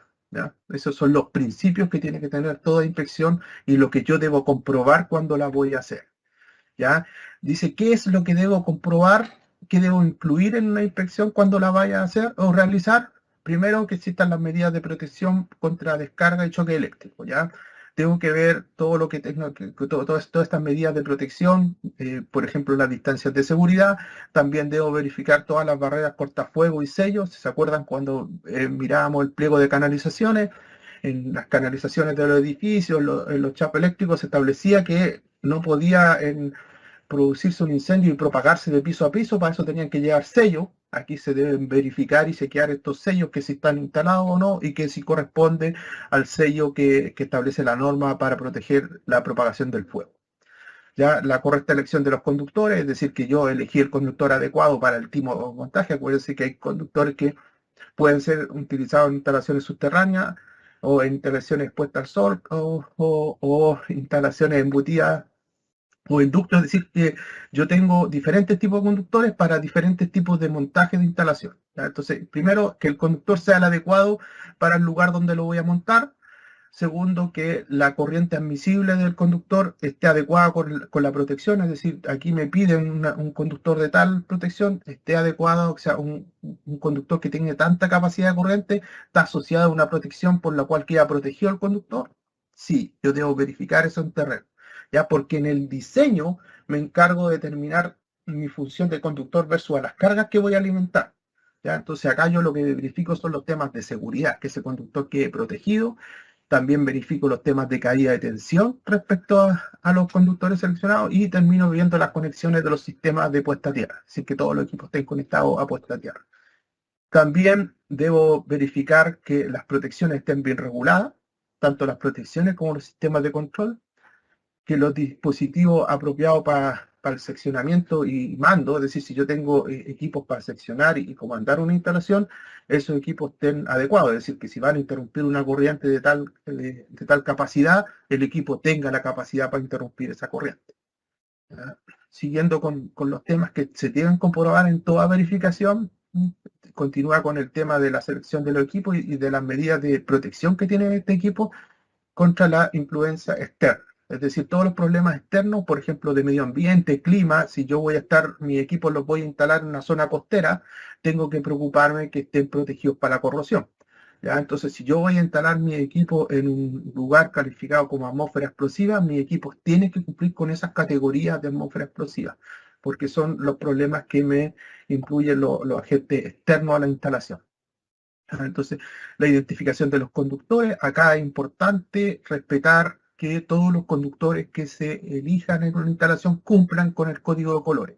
Acuérdense que la norma dice que todos los conductores tienen que cumplir con el código de colores. De cierta sección hacia arriba te permite que tú los marques porque asume que sobre ese calibre ya no existen colores para los conductores, sino todos los fabricantes fabrican los conductores de chaqueta negra. ¿Ya? Lo que no puede ser es que esa chaqueta sea verde. La norma dice claramente que si usted tiene un conductor de color verde, solo lo puede ocupar para tierra protección. No lo puede marcar, es decir, si es verde, solo va a tierra protección. ¿Qué dice? Que si de cierta sección hacia arriba, yo lo que puedo hacer es, si en el mercado no existen conductores de colores, yo pueda tener conductores de cierto color, principalmente negro, eso sí los puedo marcar. Hay preguntas que me han hecho de conductores, por ejemplo, RBK, que están con código de color europeo. ¿Ya? El cordón o multiconductor viene con código europeo. Ese cordón que viene con color europeo, con código de color, no se puede utilizar en instalaciones interiores. Se puede ocupar en otras aplicaciones que no sean instalaciones interiores, ¿ya? En control, en otras instalaciones que no requieran o que no estén conformadas por una instalación interior. Es decir, que no se pueden en instalaciones fijas, en instalaciones interiores, no se puede ocupar un conductor que no cumpla con el código de colores nacional. ¿Ya? Conductores RBK en el mercado nacional existen con código de colores, sí existen. ¿Ya? Que hay otros que cumplan con el código europeo, sí puede haber, pero se tienen que ocupar para otras aplicaciones, que no sean instalaciones de consumo. Ya también se debe identificar los circuitos y etiquetar los circuitos, es decir, principalmente los conductores, protecciones y los alimentadores. Acuerden que yo tengo que identificar en una instalación si tengo alimentadores de consumo o alimentadores que son del sistema de emergencia. ¿Ya? Yo tengo que poder identificar este tipo de conductores, eso lo tienen que verificar en la inspección. Acuerden que la inspección en general está hablando de todos los tipos de instalaciones.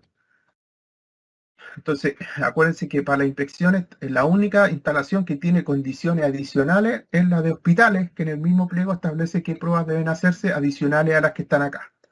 Ya, con respecto al uso de dispositivos, primero ver si, por ejemplo, la protección que tenía que ser bipolar, tetrapolar o tripolar, cumple con lo que pide la norma. Acuérdense que los tableros establecen que el tablero general, tanto la protección general como el tablero de distribución, dice que debe ser una protección de corte omnipolar. Acuérdense que corte omnipolar significa que corta el neutro. Entonces, si es monofásica, tiene que ser bipolar. Ya, si es trifásica, tiene que ser tetrapolar, es decir, tiene que ser capaz de cortar el neutro.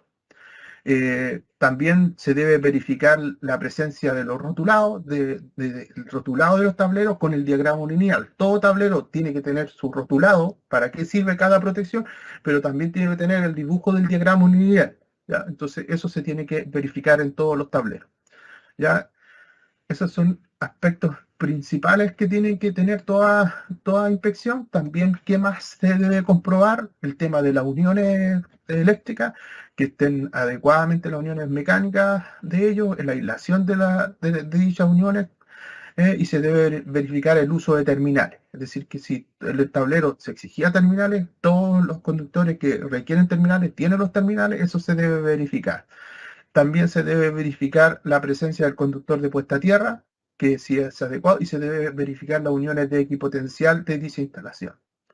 La correcta operación del sistema de respaldos, en el caso que esa instalación esté obligado a contar con un sistema de respaldo o lo tenga, tiene que verificarse. ¿Ya? Verificarse si principalmente corresponde el equipo y opera correctamente. Es decir, que el equipo va a funcionar y va a operar, tienen que hacerse pruebas de funcionamiento del equipo.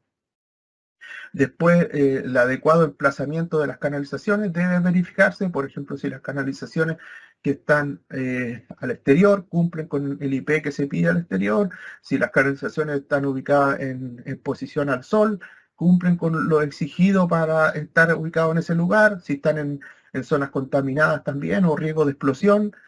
Cada una de las canalizaciones se debe verificar según su emplazamiento si cumple con las disposiciones. ¿Ya? Y también se debe verificar la accesibilidad para realizar mantenimiento de la instalación, es decir, que yo pueda acceder a cada uno de los elementos de la instalación y no existe una condición de que cuando se montó la instalación, mira, yo monté la instalación y en ese momento no había techo, por lo tanto yo ahí podía acceder, pero después colocaron el techo y yo no puedo acceder, eso no puede ser. ¿Ya? Esas condiciones se pide de accesibilidad, que yo pueda hacer mantenimiento y yo pueda revisar esa instalación. Esas son las condiciones que se deben inspeccionar.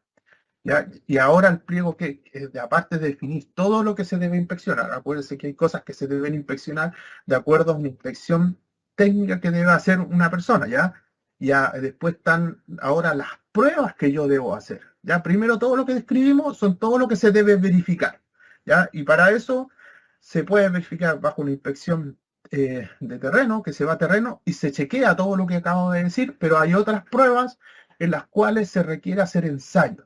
¿Ya? No requiere con que solo uno vaya y revise un checklist, por ejemplo, no se hizo operar el sistema de respaldo, funcionó tantos minutos, se hizo operar, eso es la inspección que debe hacerse, pero ahora la norma establece ya, esa es la inspección, pero usted también tiene que hacer ensayos de la instalación, ¿ya? Y aquí la norma establece cuáles son los ensayos que deben someterse a la instalación y cómo deben hacerse esos ensayos, ¿ya? Primero dice la norma que el pliego establece una metodología para hacer los ensayos, pero esta metodología no es excluyente, ¿ya? Es decir, todo ensayo, por ejemplo, cuando se hace una prueba, el instrumento detrás corre una lógica de aplicar un cálculo científico, matemático, para determinar de cómo se determina ese ensayo, ¿ya? Entonces, ese ensayo, hay normas, por ejemplo, normas internacionales que definen este ensayo, pero también voy a encontrarme con normas de cada uno de estos países que los fabricantes de instrumentos de ese país determinaron una forma de hacerlo, ¿ya? Existen estándares americanos y estándares algunos que son de su propio país, ¿ya? Entonces, ¿qué dice la norma? ¿Yo te puedo admitir un estándar distinto al que te estoy exigiendo? Sí, ya, pero tienes que traérmelo y la SEC los tiene que aprobar. ¿Cuál es el estándar que se utiliza en esta norma? Es el estándar basado en la IEC 61557. Ya, esta norma IEC, y en las partes 1 a la 11, establece cada uno de los ensayos que ustedes van a encontrar en esta norma. Y establece la forma científica o matemática que se determinan estos ensayos. Es decir, cómo yo voy a considerar que ese ensayo es válido, cómo se hace. Pero eso es lo que hace internamente el instrumento.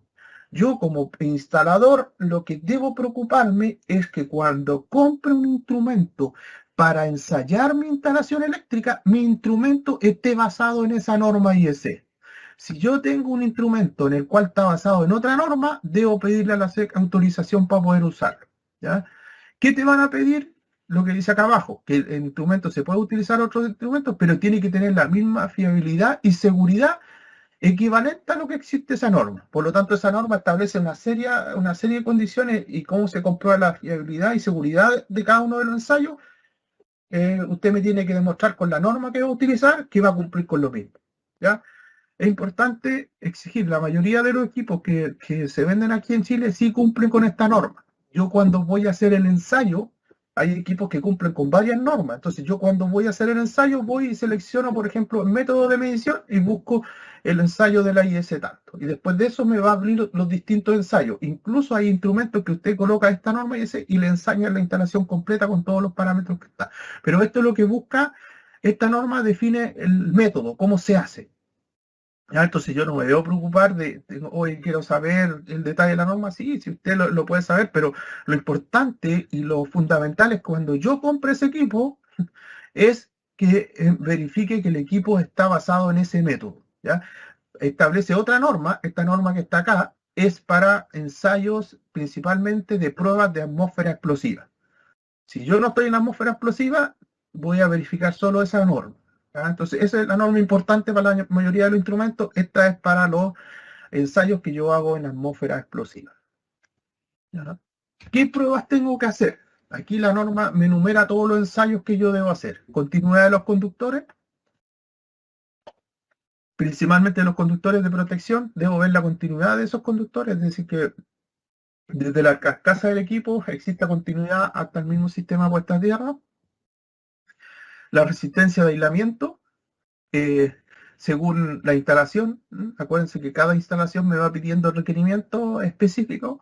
O sea, la resistencia de aislamiento se pide para todas las instalaciones, ¿ya? La protección por separación de circuito muy baja tensión, de acuerdo, si yo elegí ese método de protección, lo tengo que verificar. Acuérdense que, por ejemplo, cuando hablábamos de las piscinas, se decía que las luces no podían ser de cierta tensión, tenían que tener circuitos de tensiones trabaja. Entonces yo ahí, pues si en esa instalación de piscina ocupo mis luces de tensiones trabaja, tengo que ver las medidas de protecciones. Cómo yo seleccionar, tengo que probar ese sistema de protección de tensión de muy baja tensión, ¿ya? Por lo tanto, debo ensayar eso. Resistencia e impedancia de suelo y paredes. Hay cierto tipo de instalaciones donde es obligatorio, principalmente de uso médico, son obligatorios estas mediciones. Las protecciones de desconexión automática. Esta protección de desconexión automática, aquí se miden las variables principalmente de la operación del diferencial, cómo opera el diferencial en el sistema TT, TN y IT. Acuérdense que en el IT es un monitor de impedancia. Entonces acá se ven las medidas de protección, también están las medidas de protección complementarias. Acuérdense, en la desconexión automática también se verifica lo que se llama el bucle de impedancia de falla, que lo que busca principalmente que ante una falla la protección opere, realmente el automático opere y despeje la falla más rápido. Entonces esas verificaciones de lazo se verifican acá para verificar que el componente, el lazo de la instalación está adecuado para, en el caso que se produzca una falla, las protecciones van a operar correctamente, ¿ya? Entonces, todo eso hay un capítulo que describe todo este tipo de ensayos que deben hacerse. Las protecciones complementarias, el ensayo de polaridad, el ensayo de orden de fase, en las caídas de tensión deben verificarse, deben medirse, las pruebas de funcionalidad de los equipos, la medición de iluminación de cada uno de los recintos debe verificarse, y debe verificarse los sistemas de iluminación de emergencia y señalética. Es decir, hay exigencias para eso, deben ensayarse y probarse que cumplen con esas exigencias. Este es el listado de todas las pruebas y ensayos que yo debo hacer a las instalaciones eléctricas, ¿ya? Entonces, primero, establece con respecto a la atmósfera explosiva, tal como le comenté anteriormente, que las pruebas que se van a hacer tienen que ser basadas en esa norma y los instrumentos tienen que ser basados en esa norma. Acuérdense que estamos en presencia de una atmósfera explosiva, que cualquier efecto puede generar una explosión y hay que evitar esos temas de peligro. Por lo tanto, la norma que regula cómo se interviene y cómo se hacen las pruebas están relacionadas específicamente a esta norma. Es una norma IEC, pero su versión en español es la norma UNE. Con respecto, siempre lo que hicimos fue que cuando existía la versión IEC en versión en español, se colocó la versión UNE, pero la mayoría son normas, no son normas de España, sino la norma internacional en versión español. Con respecto a la infraestructura de carga y respecto a los sistemas de autogeneración, esos sistemas requieren otro tipo de ensayo, por lo tanto los ensayos deberán de ser definidos de acuerdo a un procedimiento específico de la SEP. Ya para infraestructura de carga existe un procedimiento hoy día de cuáles son las pruebas que deben hacerse, dado que ahí se utilizan otro tipo, aquí hay una fiscalización de un sistema de electromovilidad donde se están haciendo los ensayos y pruebas descritas en esa regulación. Si un ensayo negativo, si un ensayo da resultado negativo, deben repetirse los ensayos y todos los ensayos que fueron afectados por ese resultado. Es decir, si yo tengo un ensayo acá que me afectó el resto del resultado, tengo que repetir ese y todos los que se vieron afectados, hasta que no exista falla en la instalación. Ya, ahora, luego de analizamos todas las pruebas que me dijeron, ahora vamos a analizar en qué consiste la verificación inicial. ¿Qué dice la norma? Establece que la verificación inicial debe hacer toda instalación eléctrica, debe contar con una verificación inicial, debe ser realizada ¿por quién? Por un instalador autorizado, debe completar la revisión documental del proyecto, es decir, acuérdense, la primera parte de la inspección, dijimos todo lo que tenía que verificar, eso lo debe entregar, es decir, todos los puntos que comentaba anterior deben verificarse y entregar una verificación documental, tanto cuando nos referimos a documentales que debe establecer la verificación del proyecto, es decir, yo tomo el proyecto, los planos, verifico todo lo que me pidieron y digo, sí, el proyecto cumple con esto. Después hago una inspección en terreno y digo, todos los resultados del terreno que me pedían que yo tenía que verificar, sí, aquí están. Y después entrego lo que son los resultados de las pruebas y ensayos. Que todas las pruebas y ensayos que me pidieron también deben formar parte de la verificación inicial. ¿Cómo se entrega esto? Se entrega a través de un informe de verificación inicial. Ya el informe contiene toda la documentación del proyecto, los resultados de la inspección de terreno y los resultados de los planos, de las pruebas y ensayos efectuadas en la instalación. Y estas pruebas y ensayos, ¿cómo se identifican? Por cada tablero que conforma la instalación, ¿ya? Las pruebas y ensayos son correspondientes y todo lo que yo haga es el tablero tanto. Acuérdense que el tablero es el corazón de la instalación, entonces yo voy a ver este tablero y este tablero corresponde a todos estos circuitos y a ese tablero yo le hago las pruebas y los ensayos, ¿ya? Y por tablero se entregan estas pruebas y ensayos, ¿ya? Debe existir un informe fotográfico. Este es un informe distinto al informe de imágenes. Aquí es un informe fotográfico de los resultados de las pruebas, ¿ya? Y este sí debe acompañar el informe anterior, el que hablamos, el informe de imágenes, de donde yo voy presentando el proyecto. Ya acá está ese informe y yo acá complemento sobre ese mismo informe, complemento los ensayos fotográficos, pero de los resultados de los ensayos que yo estoy realizando. Es decir, tablero X, foto, la prueba de aislamiento, aquí están las pruebas de aislamiento, fotografía, principalmente para estas son los informes de imágenes que forman parte del informe de verificación inicial. Es decir, cualquier informe que lo haga tiene que cumplir con estos requisitos. ¿Ya? Ahora, la norma establece que también existen verificaciones periódicas. ¿Ya? ¿A quién le corresponden las verificaciones periódicas? Acuérdense que el reglamento establece que las responsabilidades del diseño de la instalación, ejecución, las responsabilidades técnicas son del instalador, pero las responsabilidades del mantenimiento de la instalación o su normalización son responsabilidad del propietario. Por lo tanto, acá debe existir una responsabilidad de que el propietario realice verificaciones periódicas. ¿Cómo se van a realizar estas verificaciones periódicas? La norma establece que toda instalación es susceptible a cambio a lo largo de la vida útil, es decir, que ninguna instalación se permanece en forma igual, sino esa va cambiando, pero también dice que deben realizarse porque para cuánto deben realizarse estas verificaciones periódicas va a depender del funcionamiento, de la frecuencia y uso del tipo de instalación y dónde está ubicada la instalación, el tipo de materiales que se implementó y la mantención que se efectúa. ¿Ya? Todas esas son las condiciones que yo debo considerar cuando voy a determinar cada cuánto tiempo debo realizar la verificación periódica. ¿Quién es el encargado de establecer cada cuánto se hace esta verificación periódica? ¿Cuáles son las instalaciones que van a partir? Basado en implementando la verificación periódica, dice que la superintendencia es la que va a establecer un procedimiento que va a determinar la frecuencia máxima de cuándo debe hacerse esta verificación periódica. Ya esta verificación periódica va a decir, no sé, que la instalación es un ejemplo, se tienen que inspeccionar cada 5 años, por ejemplo, las instalaciones, un ejemplo, educacionales. Puede decir, todas las instalaciones educacionales de ciertas características se tienen que verificar cada 5 años y ahí la SEC tiene que establecer este procedimiento. Cuando este procedimiento se establezca, se va a establecer la obligación para estos locales. Aquí la norma dice que toda instalación tiene que recibir esta verificación inicial y quién va a determinar la frecuencia es la SEC. ¿Ya? Respecto, también establece la verificación de tercera parte. Ya ustedes se verifican.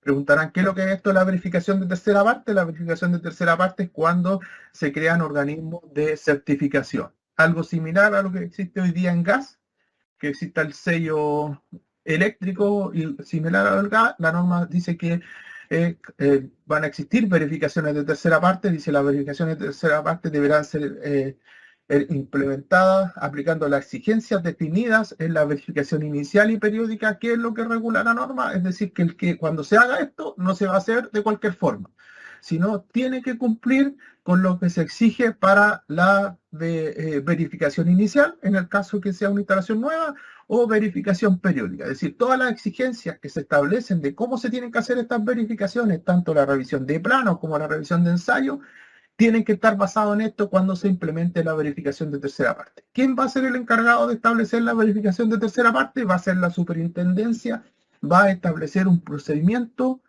en el cual va a implementar la verificación de tercera parte y en ese procedimiento va a definir cuáles son las instalaciones que van a partir o cuáles son las instalaciones que deberían estar sometidas a la verificación de tercera parte. Va a establecer cuáles son los procedimientos de inspección y la forma que se tiene que comunicar a la SEC estas verificaciones de tercera parte. Pero sí la norma regula el cómo, se regula lo que tienen que hacer. ¿Ya? Usted tiene que hacer todo lo que está acá, el cómo y cuándo se va a hacer y a quién le aplica es un protocolo que la SEC tiene que definir. Mientras la superintendencia no defina este protocolo, esto no va a ser exigible. ¿Ya? Entonces, para que usted, oye, me están pidiendo que tenga el certificado de verificación de tercera parte porque la norma dice eso, sí, pero la norma dice claramente mientras que la SEC va a ser la encargada de definir ese procedimiento. Mientras no existe, no aplica este punto. ¿Ya? Lo mismo para el caso de la verificación anterior. Y ahora entramos netamente al punto de procedimiento de declaración de puesta en servicio, es decir, la comunicación. ¿Cómo yo debo comunicar esto a la SEC y cuáles son las reglas generales para esto? Es decir, toda comunicación debe ser de puesta en servicio, tiene que ser comunicada a la SEC, debe ser declarada con un mínimo de 15 días hábiles de anticipación. Es decir, si mi proyecto parte tal día, yo 15 días antes de ponerlo en servicio, tengo que declararlo a la SEC. ¿Quién lo puede hacer? Un instalador autorizado. ¿Ya? Y acá se establece claramente que el instalador autorizado, el que ejecuta las instalaciones, que debe declarar la instalación una vez que se encuentre completamente terminado. ¿Por qué recalcamos que se encuentre una vez terminada? Porque se supone que los ensayos yo solo lo hago sobre una instalación terminada. Si no tengo una instalación, ¿sobre qué voy a hacer los ensayos? ¿Ya? Entonces, por eso se recalca ese tema que algunos pueden considerar, oye, sí, obvio, pero se recalca que efectivamente hemos tenido casos que se declaran instalaciones que ni siquiera están ejecutadas algunas. Entonces aquí se recalca esto. También se dice que el único responsable de ingresar al portal, esto tiene que hacerse de manera digital, ya se cambia eso que teníamos en la norma anterior del RapidoGraph, de los planos, y todas esas cosas que cuando uno estudió nos pasaban en la universidad y nos hacían hacer esos planos, se nos corría el RapidoGraph, todas esas cosas que estaban ahí, eso ya no está. ¿Ya? Entonces ahora es manera digital. ¿Quién es el único que puede hacer esto? ¿Y quién es el responsable del que declara esto? Es el instalador. ¿Ya? Y él tiene que tener una clave única que es intransferible. Es decir, el instalador no puede prestar su clave para que otro declare porque él va a ser siempre el único responsable. ¿Ya? Entonces aquí es importante que el momento de declarativo, acuérdense que lo que consiste la declaración de la SEC, el modelo que se implementa es que la superintendencia le entrega una licencia de instalador autorizado a un profesional que tiene las competencias, por lo tanto ese profesional es como un ministro de fe delante de la superintendencia en el cual dice, yo profesional tanto declaro esta instalación a través del T1 y yo cuando estoy declarando estoy diciendo que hice todas las pruebas y ensayos de esa instalación que garantizan que esa instalación es segura. Ya por eso siempre se dice que todo tiene que hacerse por un instalador autorizado. Ya la SEC tiene que sacar muestras de lo que están haciendo estos instaladores, pero la confianza está ahí, en que tú le otorgas la licencia a un instalador que tiene las competencias para hacer eso. Por eso es importante que los instaladores nunca entreguen su clave, porque ellos son responsables de todo lo que se declara a la SEC. ¿Ya?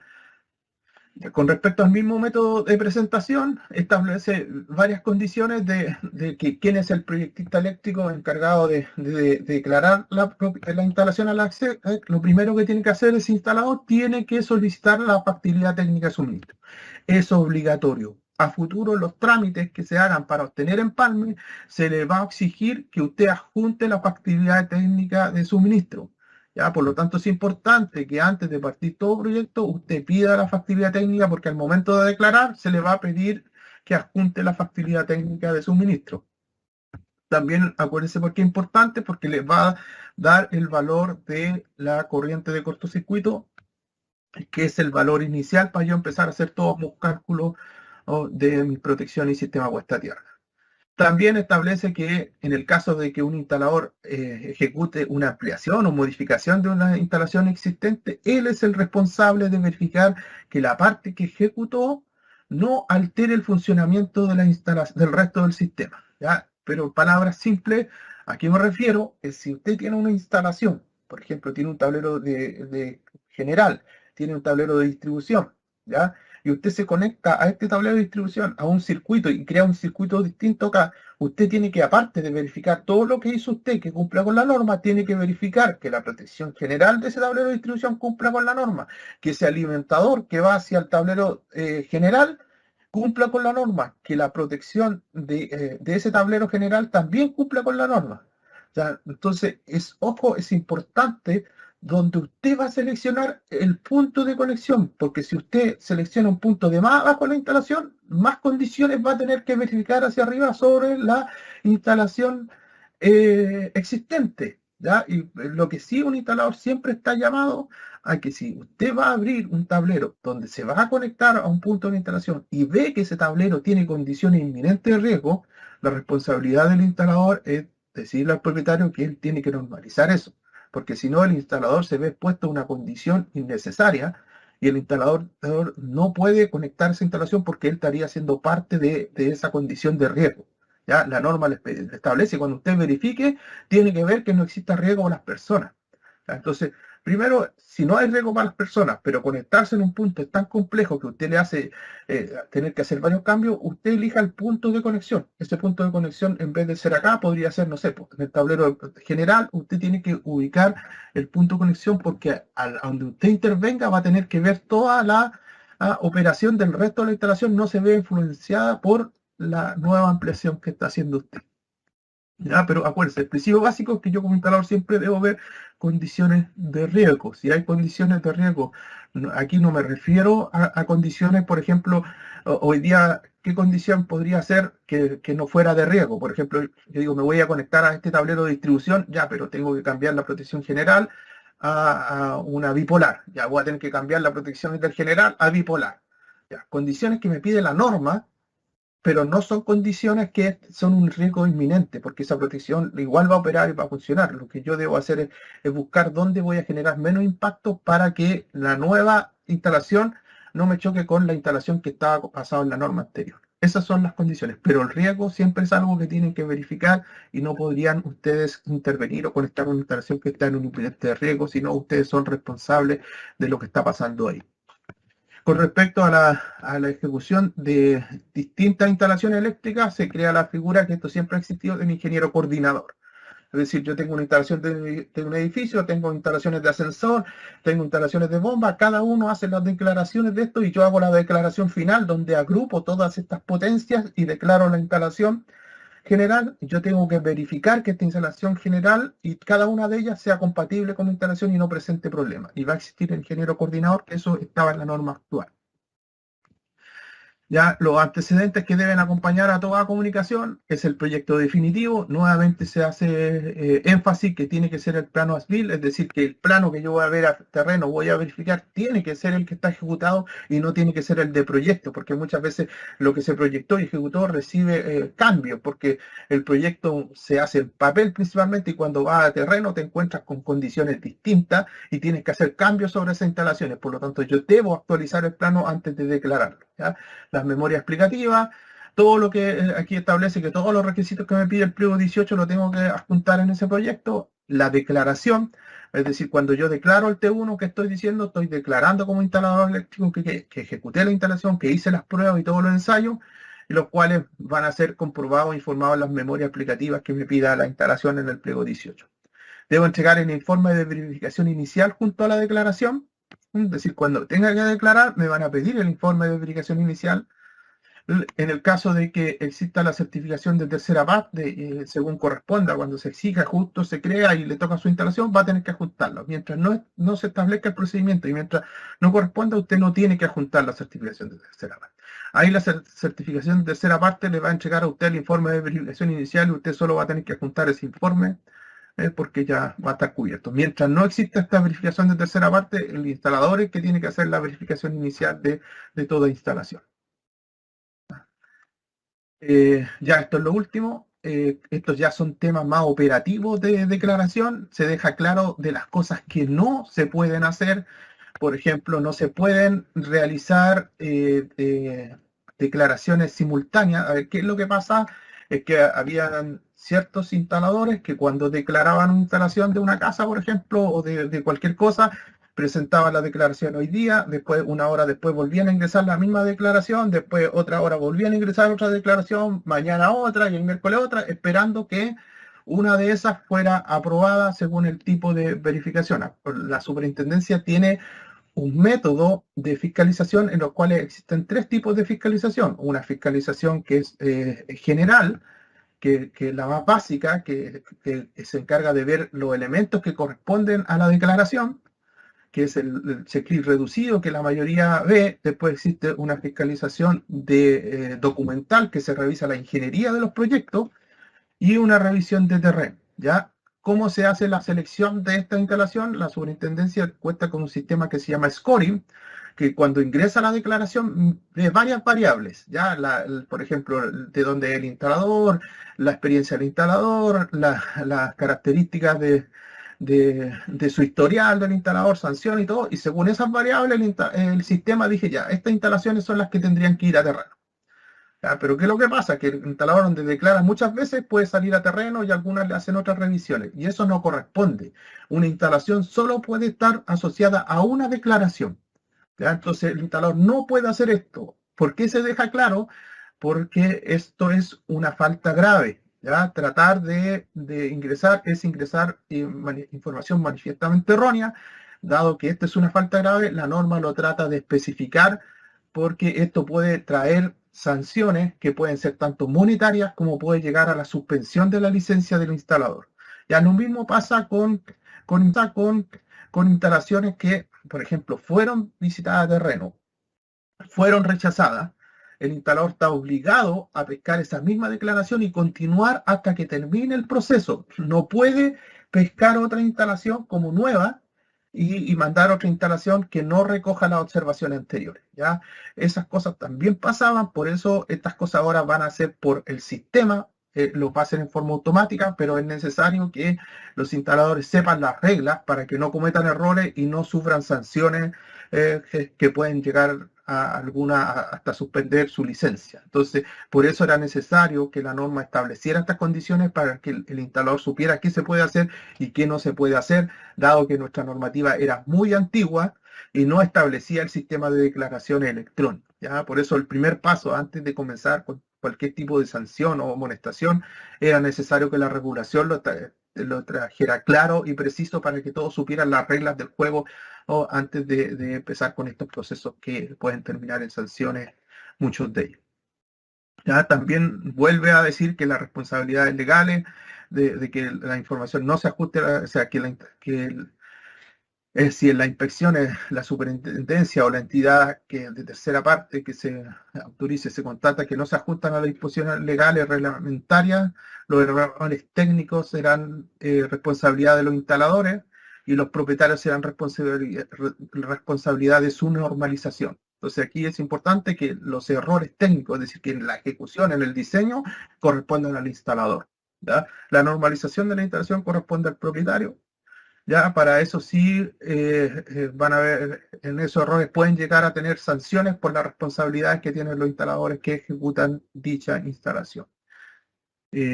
Con eso termino. Muchas gracias, María Isabel, por todo. Termino con la última presentación del pliego.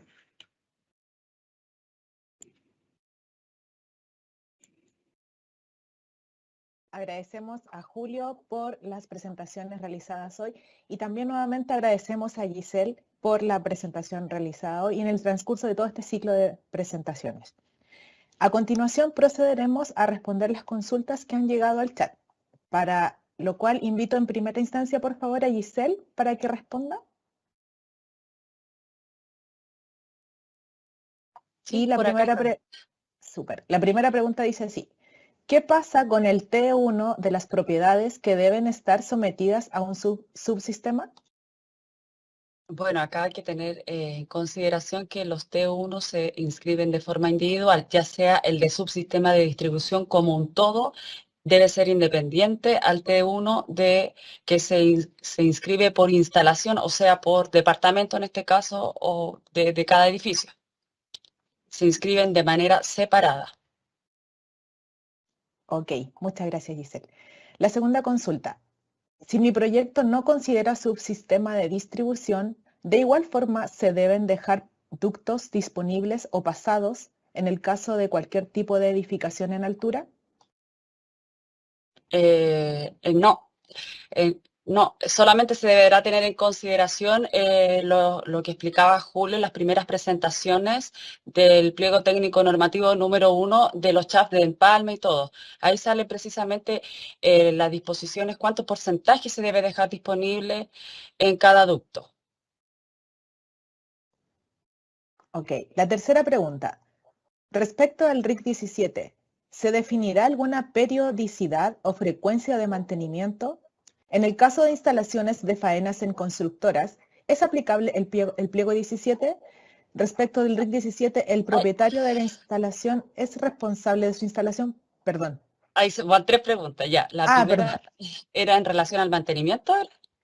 Sí, la primera dice, respecto al pliego 17, ¿se definirá alguna periodicidad o frecuencia de mantenimiento? Claro, eso se encuentra establecido dentro de los requisitos generales del programa de seguridad, que básicamente no dice la periodicidad a la cual se debe realizar los mantenimientos, pero sí se debe tener en consideración los criterios técnicos y además las recomendaciones que realicen los fabricantes de los equipos, además también de considerar los aspectos que influyen en la vida útil de las instalaciones eléctricas, por ejemplo, en las condiciones que se encuentran emplazadas. Ok, la segunda consulta relacionada con el 17 dice así. En el caso de instalaciones de faenas en constructoras, ¿es aplicable este pliego? Sí, tal como lo señalé, el pliego 17 establece, indica los requisitos tanto mínimos para la intervención y verificación de las instalaciones de consumo en baja y media tensión. Además, también las actividades en relación al montaje, operación y mantenimiento. Por ende, sí debería aplicar a todo tipo de instalación, más de las faenas y constructoras que hoy en día se inscriben bajo un empalme provisorio y se encuentran durante muchas veces por años en instalación. Por ende, sí, aplica. Ok, y la tercera consulta relacionada con este pliego dice así. Respecto al pliego 17, ¿el propietario de la instalación es el responsable de su instalación? Sí, bueno, acá ya nos salimos un poco de lo que es los pliegos, porque eso ya está regulado en la Ley General de Servicio Eléctrico. En su artículo, si es que no me equivoco, el 223, señala que es responsabilidad de los propietarios de todo tipo de instalaciones el que deban cumplir con las normas técnicas y sus reglamentos respectivos. Eso. Perfecto. Muchas gracias, Giselle, por la atención a las consultas. Y a continuación, invitamos a Julio Clavijo para que proceda a responder las consultas realizadas al pliego 18 y 19. Julio, la primera consulta para el RIC 18 dice así. En instalaciones menores a 10 kilowatts, ¿se tiene que presentar un estudio de puesta a tierra? Primero, me gustaría aclarar algo, sí, antes de responder, que ¿cuánto se llama? Más que aclarar, es complementar lo que dice Giselle sobre los subsistemas de distribución y sobre los espacios. Sí, los pliegos primero establecían los espacios, ya el pliego de empalme establece los espacios, volumen, pero cuando hay un subsistema de distribución, el objetivo del subsistema de distribución es que se tienen que dejar los espacios disponibles para que, si en el caso un usuario del subsistema de distribución se quiera salir y conectar a la empresa distribuidora, tiene que tener la posibilidad de que la empresa distribuidora instale su alimentador, su vertical y llegue hacia esa instalación. Entonces ahí lo que regula el pliego es los espacios. Usted tiene que dejar, no están las tuberías, tal como decía la Giselle, no son las tuberías eso, sino el espacio disponible para que la distribuidora, en el caso que uno de los usuarios que forman parte del subsistema se quiera salir, él tiene que tener la posibilidad de ingresar. Y eso es lo que se va a chequear cuando se declare la instalación. Usted presenta esto su vertical normal, ya, aquí están los espacios que yo dejo a la distribuidora para en el caso de que cualquiera de los clientes que está asociado se quiera salir, lo pueda salir y no quede amarrado a pertenecer a ese subsistema. Ya, eso es lo que quería aclarar y ahora contesto la pregunta que me hiciste, María Isabel. A ver, las instalaciones menores a 10 kilowatts de potencia, como no exige memoria, lo que se exige es netamente es el valor del sistema de puesta a tierra que debe ingresar. ¿Ya? Él debe decir cuál es su valor del sistema de puesta a tierra, por lo tanto debe indicar qué instrumento utilizó y las características principales del sistema lo debe indicar en los planos. ¿ya? Ahí debe indicar mi sistema está conformado por tales características y este es el valor y utilizar tal instrumento. No pide que se adjunte una memoria explicativa de cómo se diseñó. Sí podría pedirse el tema de la medición. ¿Cómo llegó a determinar esa medición? Pues eso lo tiene que informar. Perfecto, gracias Julio. La segunda consulta dice así: ¿las empresas distribuidoras deben entregar los niveles de cortocircuito solo en media tensión o también en baja tensión? La norma de distribución, acuérdense, www.cne, vamos a ver si que la podemos descargar y por último publicarla en nuestra página cuando publiquemos los videos y charlas. ¿Ya? Ahí si ustedes, los que llenen la encuesta lo piden, lo vamos a publicar ahí. Ya. La norma de distribución establece claramente de que todo proyecto primero superior a 10 kilos, independiente que sea media, baja tensión, le da lo mismo. Superior a 10 kilos, está obligada la empresa distribuidora a entregarte el valor cuando tú pides la factibilidad de suministro. Ya, eso es lo que regula la norma, y sin costo. La norma dice que a proyectos menores a 10 kilos, el solicitante lo debe pedir para que la distribuidora lo entregue. También es sin costo. ¿Ya? Entonces, no depende si es de media o baja, es de la potencia. ¿Ya? Eso está en la norma de distribución. Perfecto. La tercera consulta: ¿qué tipo de fotografías debe tener el informe fotográfico? ¿También aplica a instalaciones de 10 kilowatts?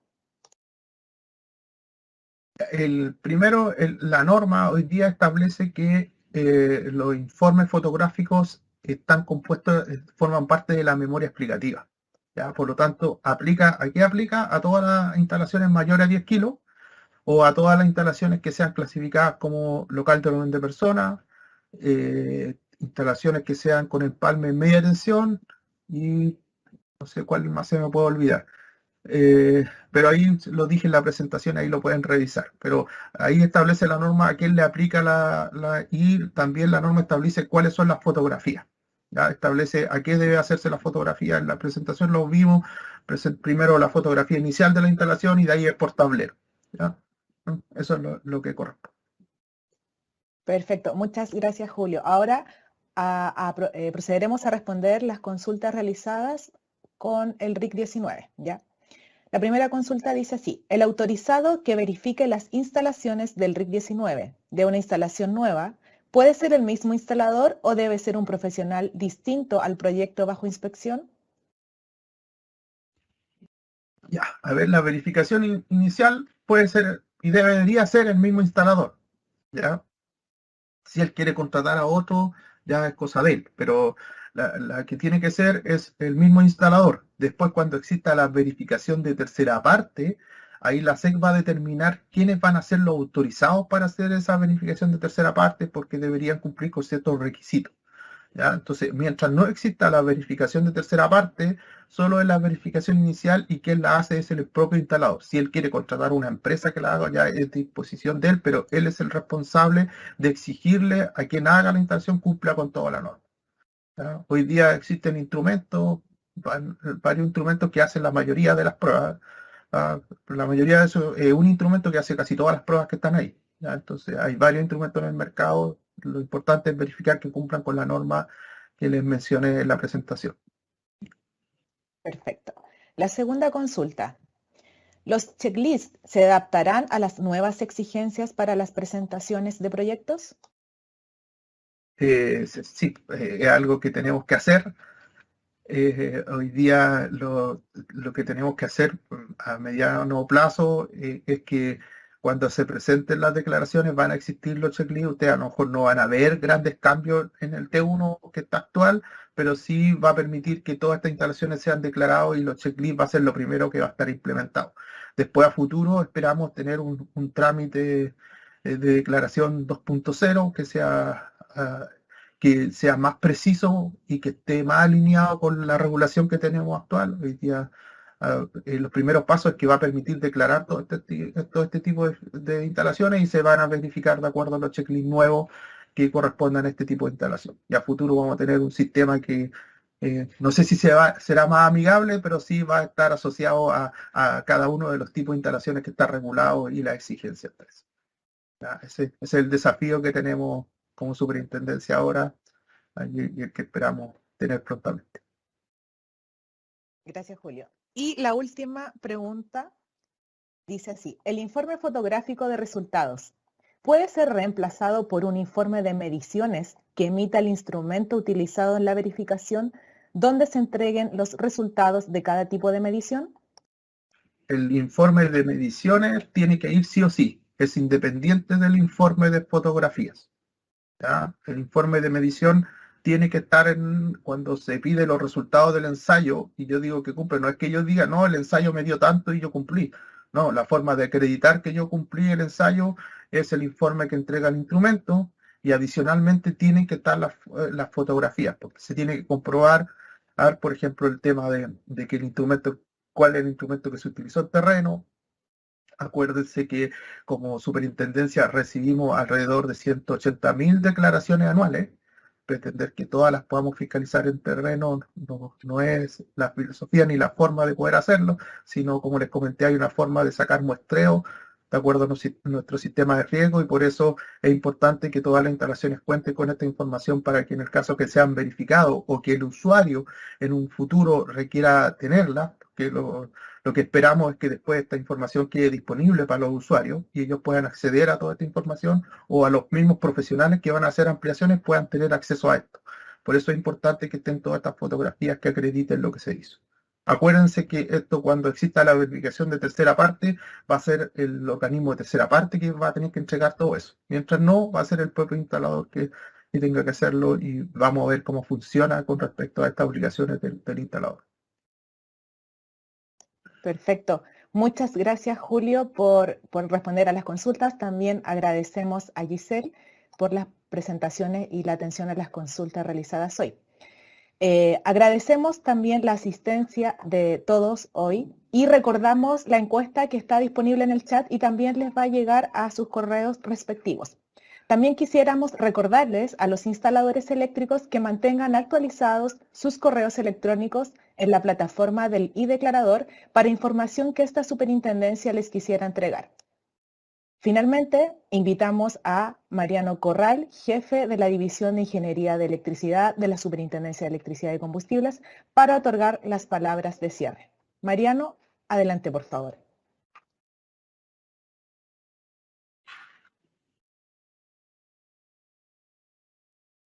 Estás muteado, Mariano. Ahora sí. Gracias a María Isabel, gracias a todo el equipo de la superintendencia que se ha esmerado en realizar este tremendo trabajo de planificación y de llevar a cabo estas charlas que hoy día ya estamos cerrando. Fueron 6 largas jornadas que de alguna manera tratamos de transmitir aquellos cambios que creemos que son los más relevantes, que vienen tanto en el reglamento como en los pliegos técnicos. A través de las mismas encuestas hemos percibido no solo el interés que ustedes, los instaladores, nos han manifestado respecto a las charlas, sino que esto nos lleva a que hoy día hemos dado una pequeña señal de cuáles son los cambios, pero creemos que vamos a tener que seguir trabajando en conjunto para abordar aspectos específicos. Por lo tanto, esto no es el final.